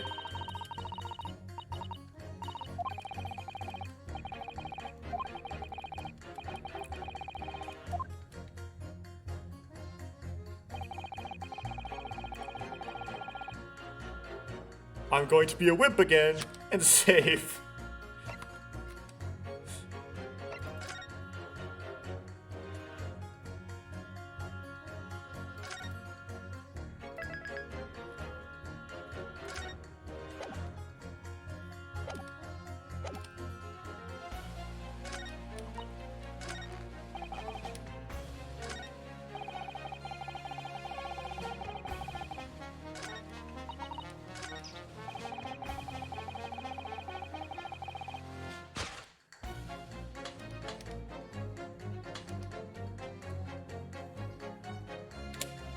Objection!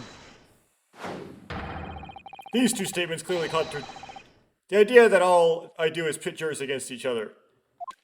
That psyched me out. I got scared there. Oh, a ballistics expert. Pitting. On the night in question, Mr. Sholmes was shot by one of the Skalkin brothers. But since there was no sign of an exit wound on his back, we must assume the bullet didn't pass through him. However, no bullet was found lodged in Mr. Sholmes' body either. Furthermore, a bullet was found lodged in the wall of the shop where Mr. Sholmes was shot. Juror number 6. Hello, my name is Violet. Pleased to meet you. This apparent contradiction in the facts that is so closely troubling juror number 4. Are you able to explain the mystery? I have seen very similar situation in Motherland. It was night. There was blizzard. I was running away along mountain road in freezing cold. Golly.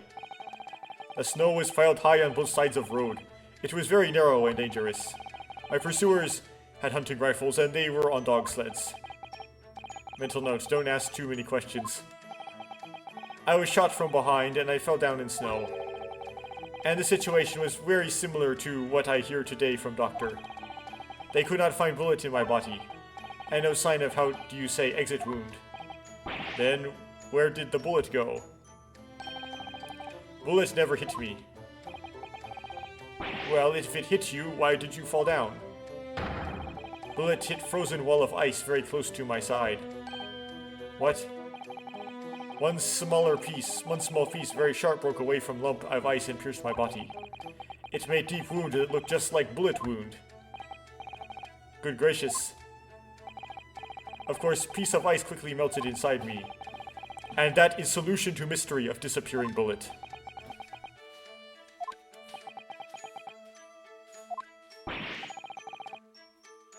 But that doesn't answer the question at all.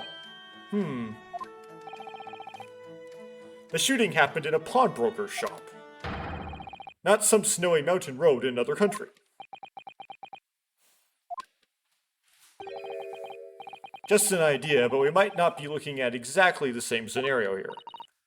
Bruno? Where exactly was Hurley shot again?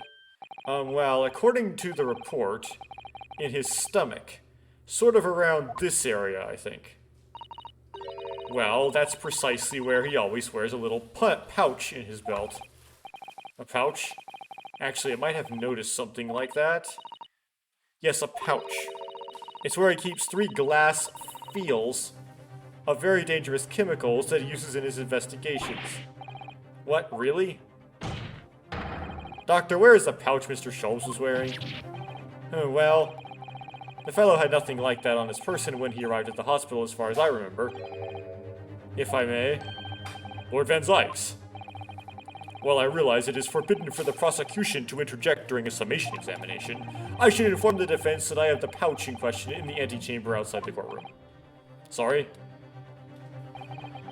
As I understand it, when the police arrived on the scene and found Mr. Sholmes injured, they removed the pouch in order to assess the wound.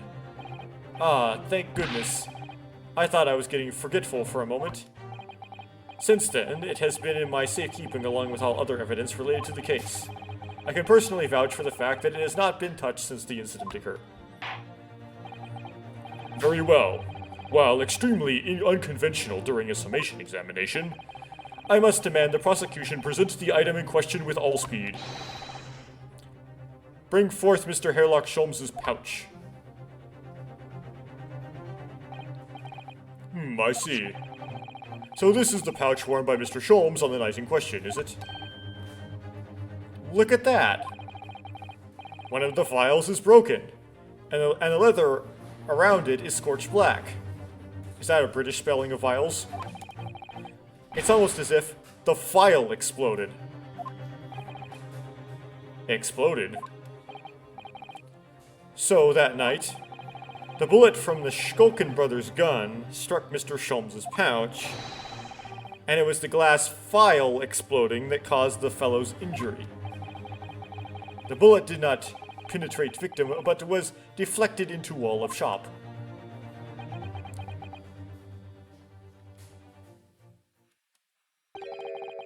A delightfully complex aroma. Well, it would appear one mystery has been solved at least. Though it has no bearing on the truth of the case. The bugling and burgling brothers shot the detective, and the accused shot the pawnbroker. The pertinent facts of the case remain unaltered. But at least the mystery is solved. I can sleep easy tonight. Thank you, young man. Thank you very much. Glad I could help. Due to its bearing on the conundrum just solved, the court will sequester this scruffy pouch as evidence. Hurley's pouch isn't scruffy. Okay, now I have to examine that. Now, the summation examination.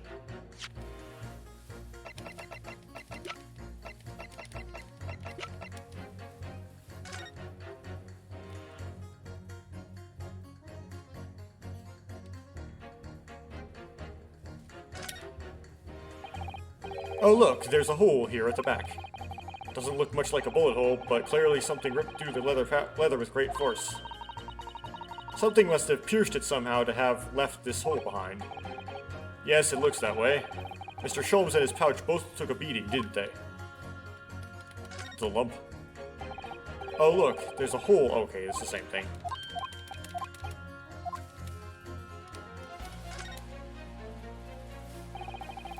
It's really scorched badly just here.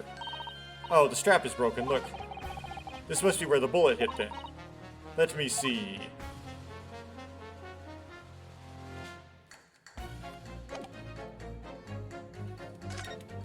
Found the bullet.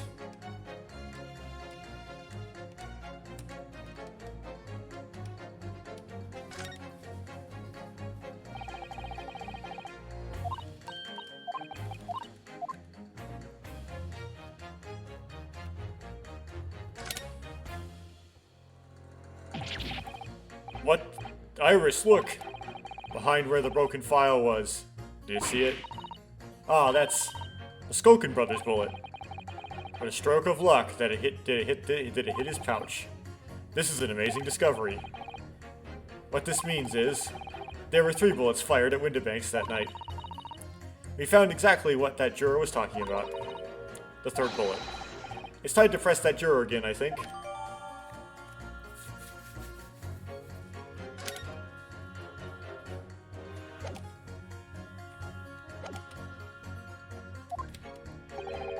It would appear the defense is somewhat struggling to alter opinion, Please, my lord, a little more time. After all, that's a new piece of evidence. It could be a valuable clue, and you can't afford to overlook anything here, Ryanosuke. There's still a way to turn this around, somehow, I'm sure of it. Okay.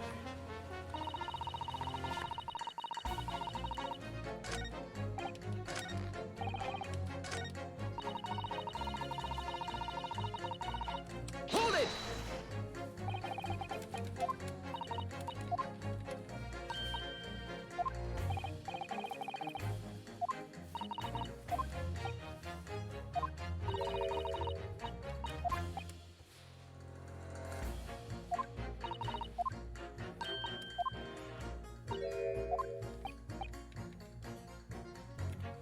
Yep.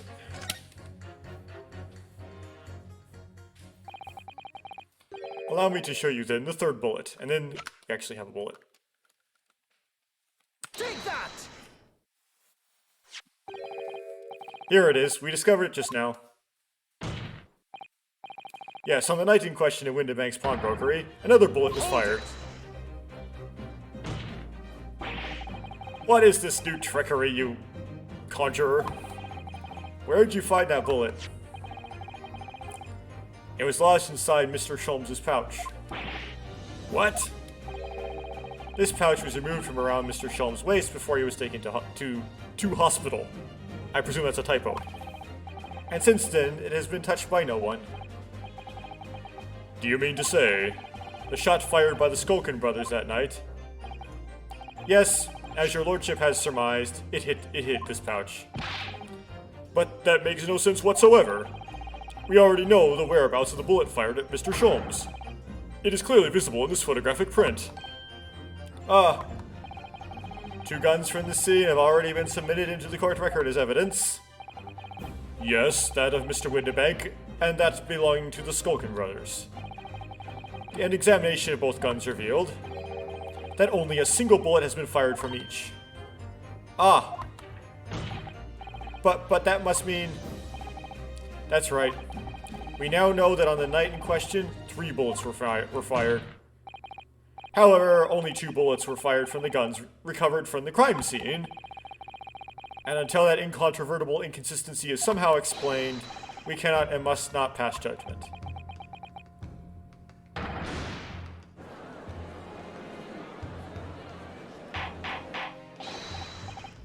Order! While the summation examination remains incomplete, the court has been presented with new facts. Facts that would appear to shake the very foundations upon which the case against the defendant has been built. As my prerogative in the situation, I hereby temporarily suspend the summation examination. By Jupiter. What? Bailiff, bring the witnesses back to the stand at once.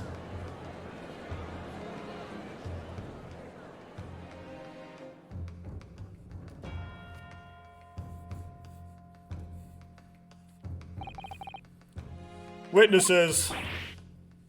Governor. Were you listening to proceedings while the defense carried out the summation examination? We was, Governor, we was. Perhaps we can dispense with the tedious preamble, simply answer this one question.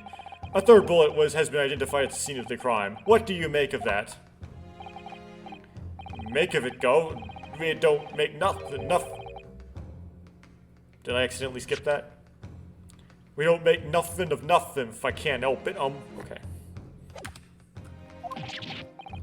Gor blimey, Gov, gor blimey, not a chance. In that case, did you have an accomplice? Never, the Skulkin brothers work alone. Well, they mentioned somebody else. So they do. It's just the 2 of us, that's our trademark. How soon we forget poor Sulky. Only 2 of the bullets from the crime scene originated from the firearms we have in evidence. The 3rd bullet was fired from another gun. Where is it? It's Scratcher.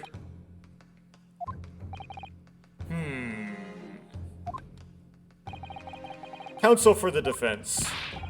Yes? I should ask to hear your thoughts regarding these new developments. The 3rd bullet, and the mysterious missing firearm from which it came. Thinking back over all the testimony we've heard and all the evidence we've seen, I think I'm starting to form a picture of what really happened that night. My lord, I think it's clear what this 3rd bullet tells us about the Skulkin brothers. Yes, they had an accomplice. Although this could give me a game over. Maybe I'll be a wimp and save because of that. I so was hoping I wouldn't do this going into this Let's Play. It's not what I envisioned.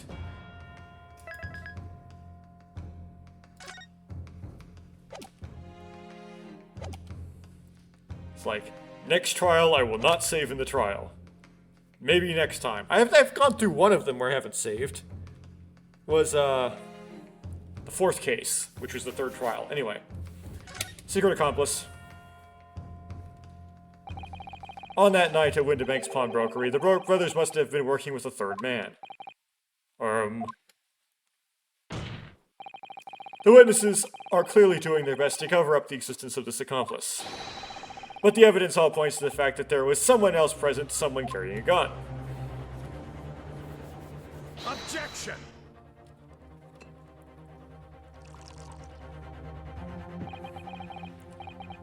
An accomplice, you say?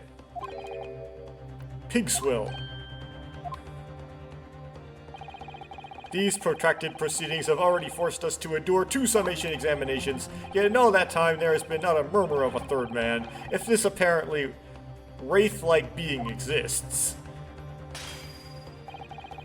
The court must now be shown hard evidence. Without it, this fantasy will be crushed.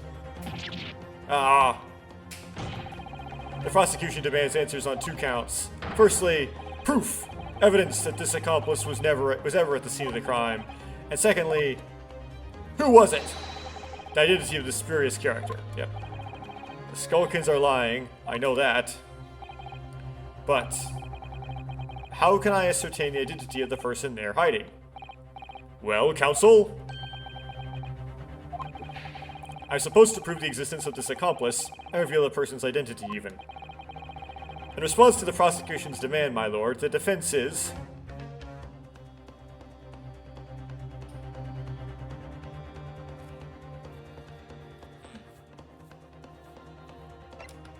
Let's see if I hit this, what happens.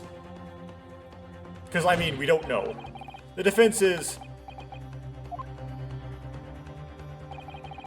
unable to complete a sentence, it would seem. Much less provide any credible answers here. Yes, it would appear so. Very well, this trial will now... Wait. Please. Good gracious, counsel. I have to keep the momentum going here. I can't give up now. This is just like scientific research, if you ask me. Sorry. When you start doubting yourself and thinking you can't possibly work something out, you become blind. Even though in truth the answer you're looking for is right there in front of you. The answer is right there in front of me, so it's you. My lord. Actually, the defense would like to present answers to the questions posed by the prosecution. So, my friend, despite the swimming eyes, you seem to think you have something to say. But your earlier tongue-tied display will not go unpunished. Thank you, counsels. I have seen enough. Okay.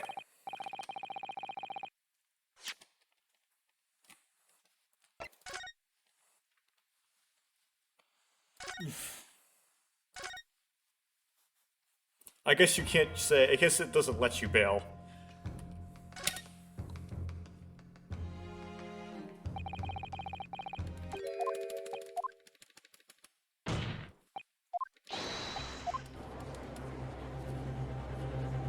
Objection!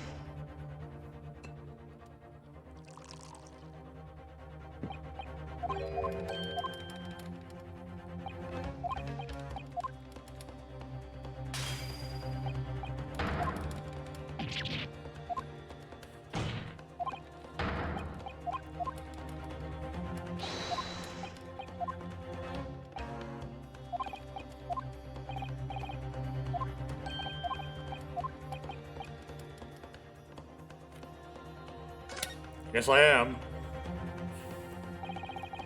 Defense is ready. I believe I can provide all the answers the prosecution demands. So, my friend, despite... Okay, same thing here.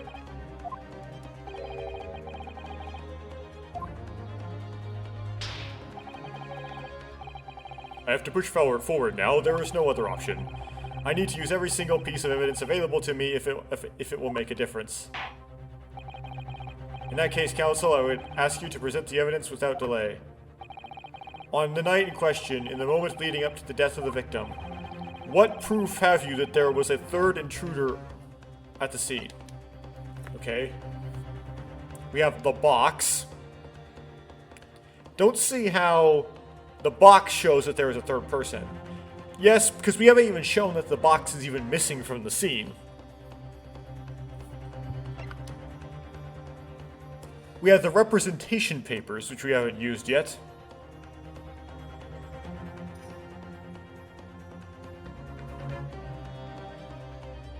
Oh, it's the blood.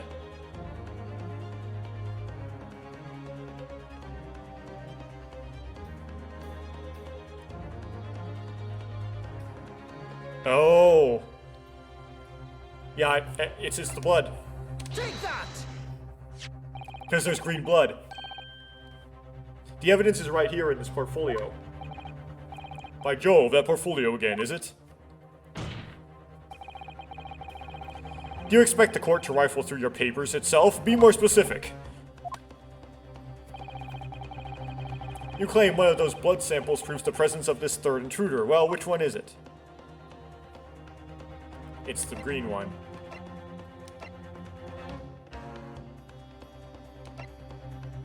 Take that! What am I looking at here? There appears to be some green paint, or such like, around the bullet hole in the middle of the calendar. That's a bloodstain, my lord. A bloodstain? Green blood? Curious, even for you.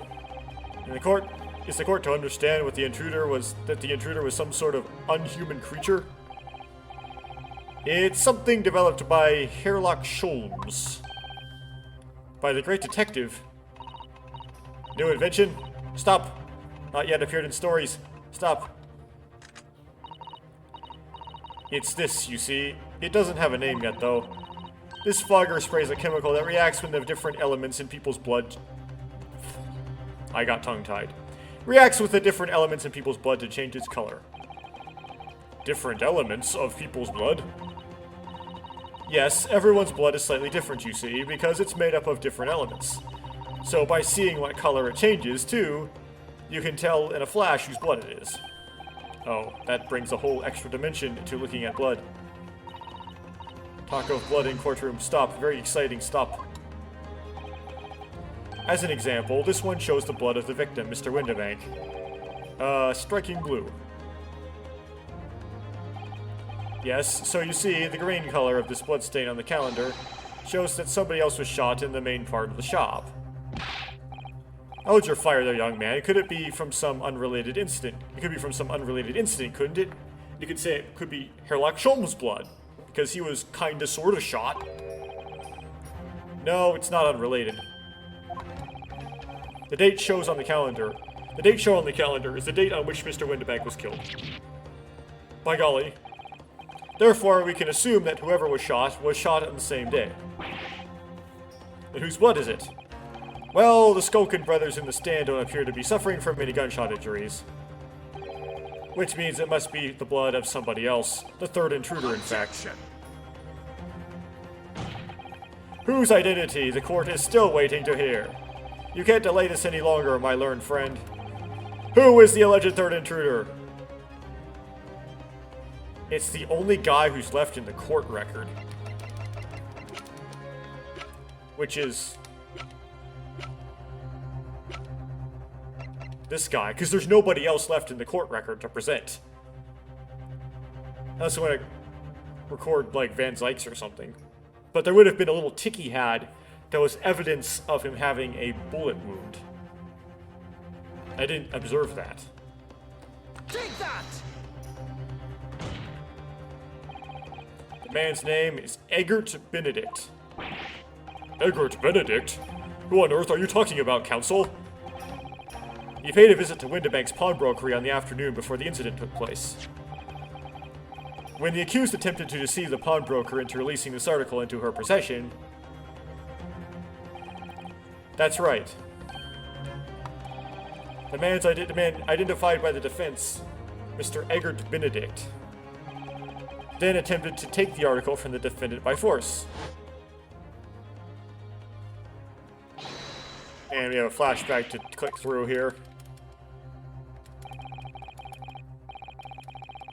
Well, it won't let me click through it.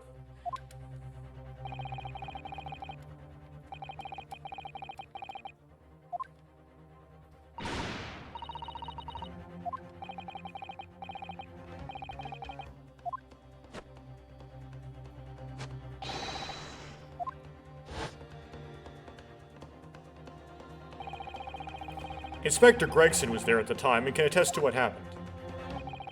In the end, it was the inspector himself who took the disc. Could you corroborate this account, Inspector? Yes, my lord. That's more or less what happened. And in the interest of being thorough, I asked Windibank for a print showing the fellow. Taken from one of his red-handed recorder, Gubbinses. Yes, that's him talking to Mr. Windibank that morning. And you claim this man is the brother's accomplice. Well, Mr. and Mr. Shulkin. Never seen the geezer before in my life. On my life, Gov, on my life, never seen him.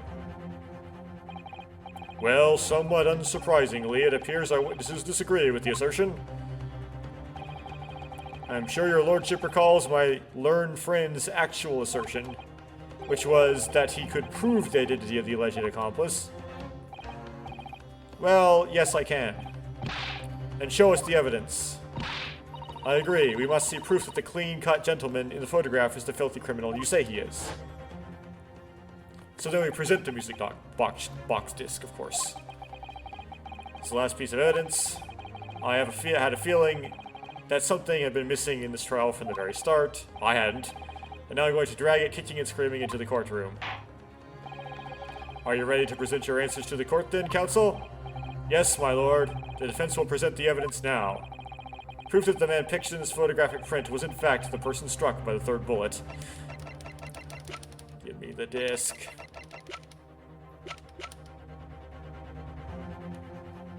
Take that!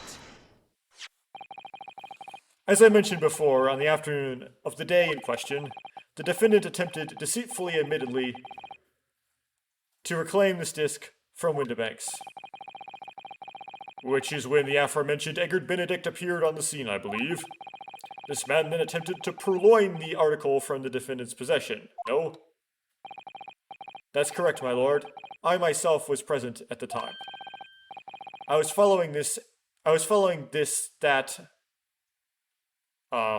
read that wrong. It was following this that a minor incident occurred.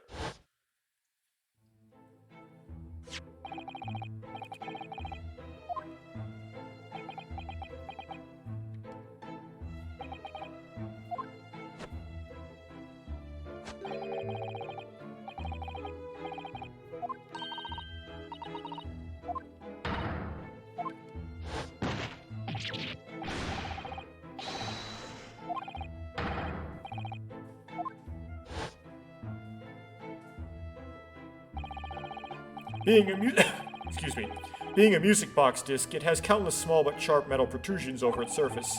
Those protrusions caused Mr. Benedict's finger to bleed, and the resulting smear of blood is still visible on the disc now. Goodness, a bloodstain, is it?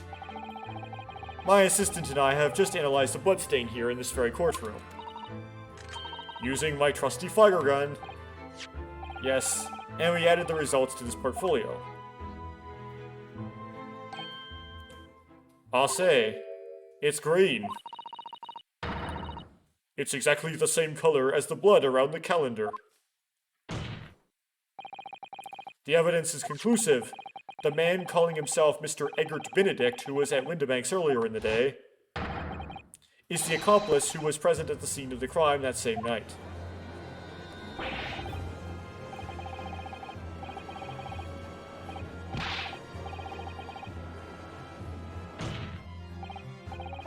And Lord, it is the opinion of the defense that Mr. Egbert Benedict should be summoned to the courtroom to testify. It would certainly seem that we can ill afford to ignore this gentleman's apparent presence. Objection! This has gone on long enough now. I agree. This flagrant ignorance of the mechanics of law. Sherlock Sholmes, you say? Yes, I've heard the name. The protagonist in a series of short stories by the vulgar classes. A god of detection of some such. And now you employ chemical substances devised by this fantastical persona and the highest court in the land? Do you expect us to take you seriously? The samples made by this plaything are not fit to be called evidence. So the bloodstain turned a shade of green. What of it? Here's to you successfully proving that no other blood in the world would turn the same color. Well... And pray do not even think of suggesting that we should take Mr. Sholmes' word for it.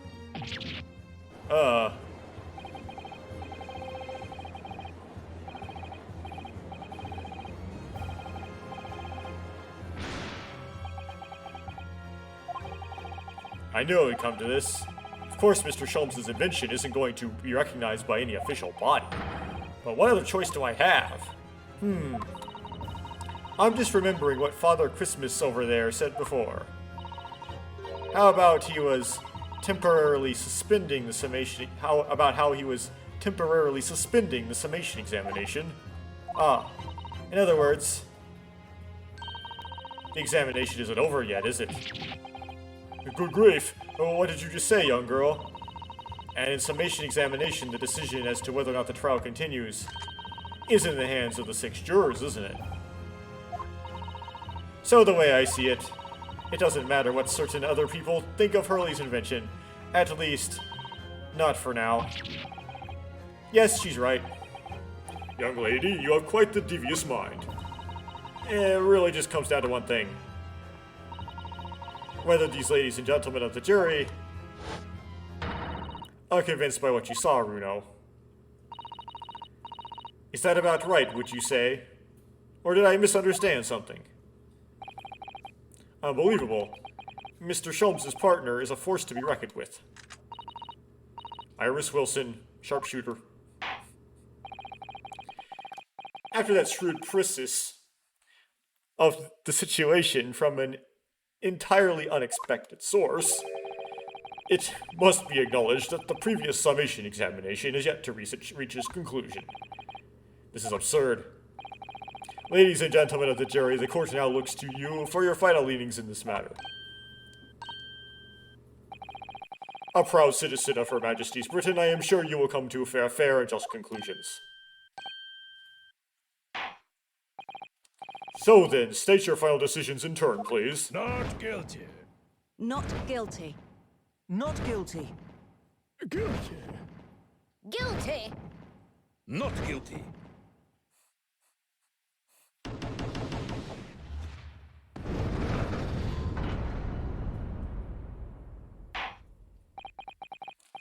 Two call guilty and 4 call not guilty.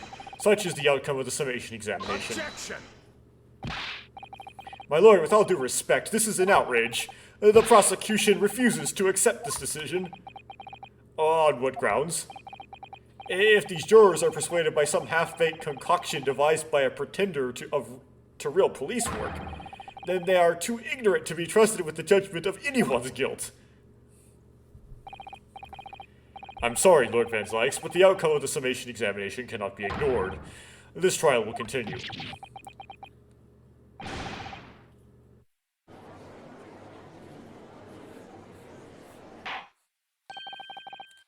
Nevertheless, we find ourselves in a rather awkward situation.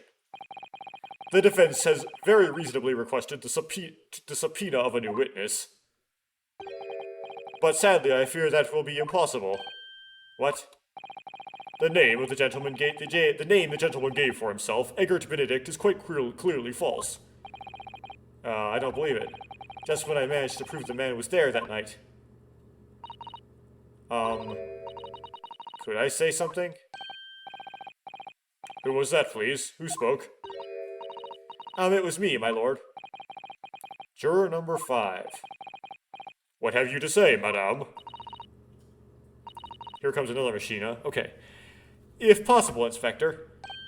Me, ma'am. I wonder if you might show the photographic print to me again. The one in which the gentleman is shown. Right. Yes, this one, you mean. Of Mr. Benedict?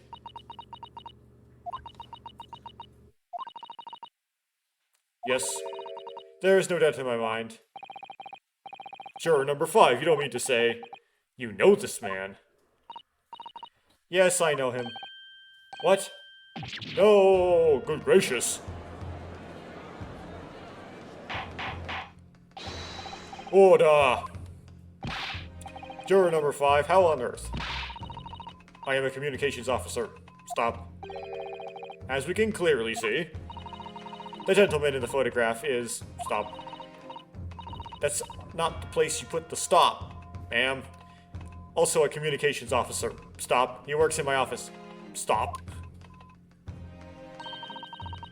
A very talented operator, in fact. Stop. He should be in the communication station now. Stop. Tapping away on the telegraph. Stop. This doesn't seem right somehow. I can't put my finger on why, but it doesn't feel right. I suppose we all imagined the accomplice would be some sort of hardened criminal. It's a bit unexpected to find out he was a respectable job. He has a respectable job by day, whatever he gets up to at night. Yes, I suppose that's it. I suppose that's why I felt something was wrong. If the gentleman is at London's communication station, we should be able to subpoena him within the hour. Lord Van Zykes, if you please. Yes, my lord. Make the necessary arrangements with all haste. As your lordship bids.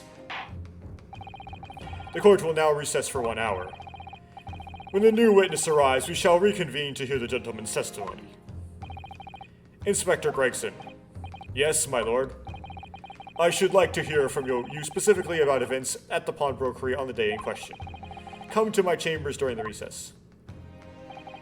Yes, sir, my lord. Very well. Court is adjourned until 1:40 p.m.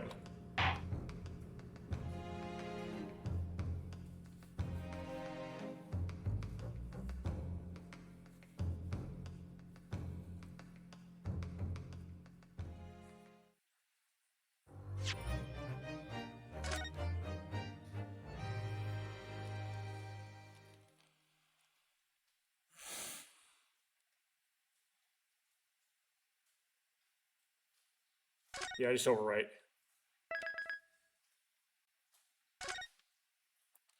And it turns out I didn't finish the trial. Because, although it didn't go over multiple segments, it might as well have, because the time span is long enough that it could span multiple segments. So I have to split it up. Oh well. Such is life. At least to recharge my health when I get another, chance at not doing a poor performance.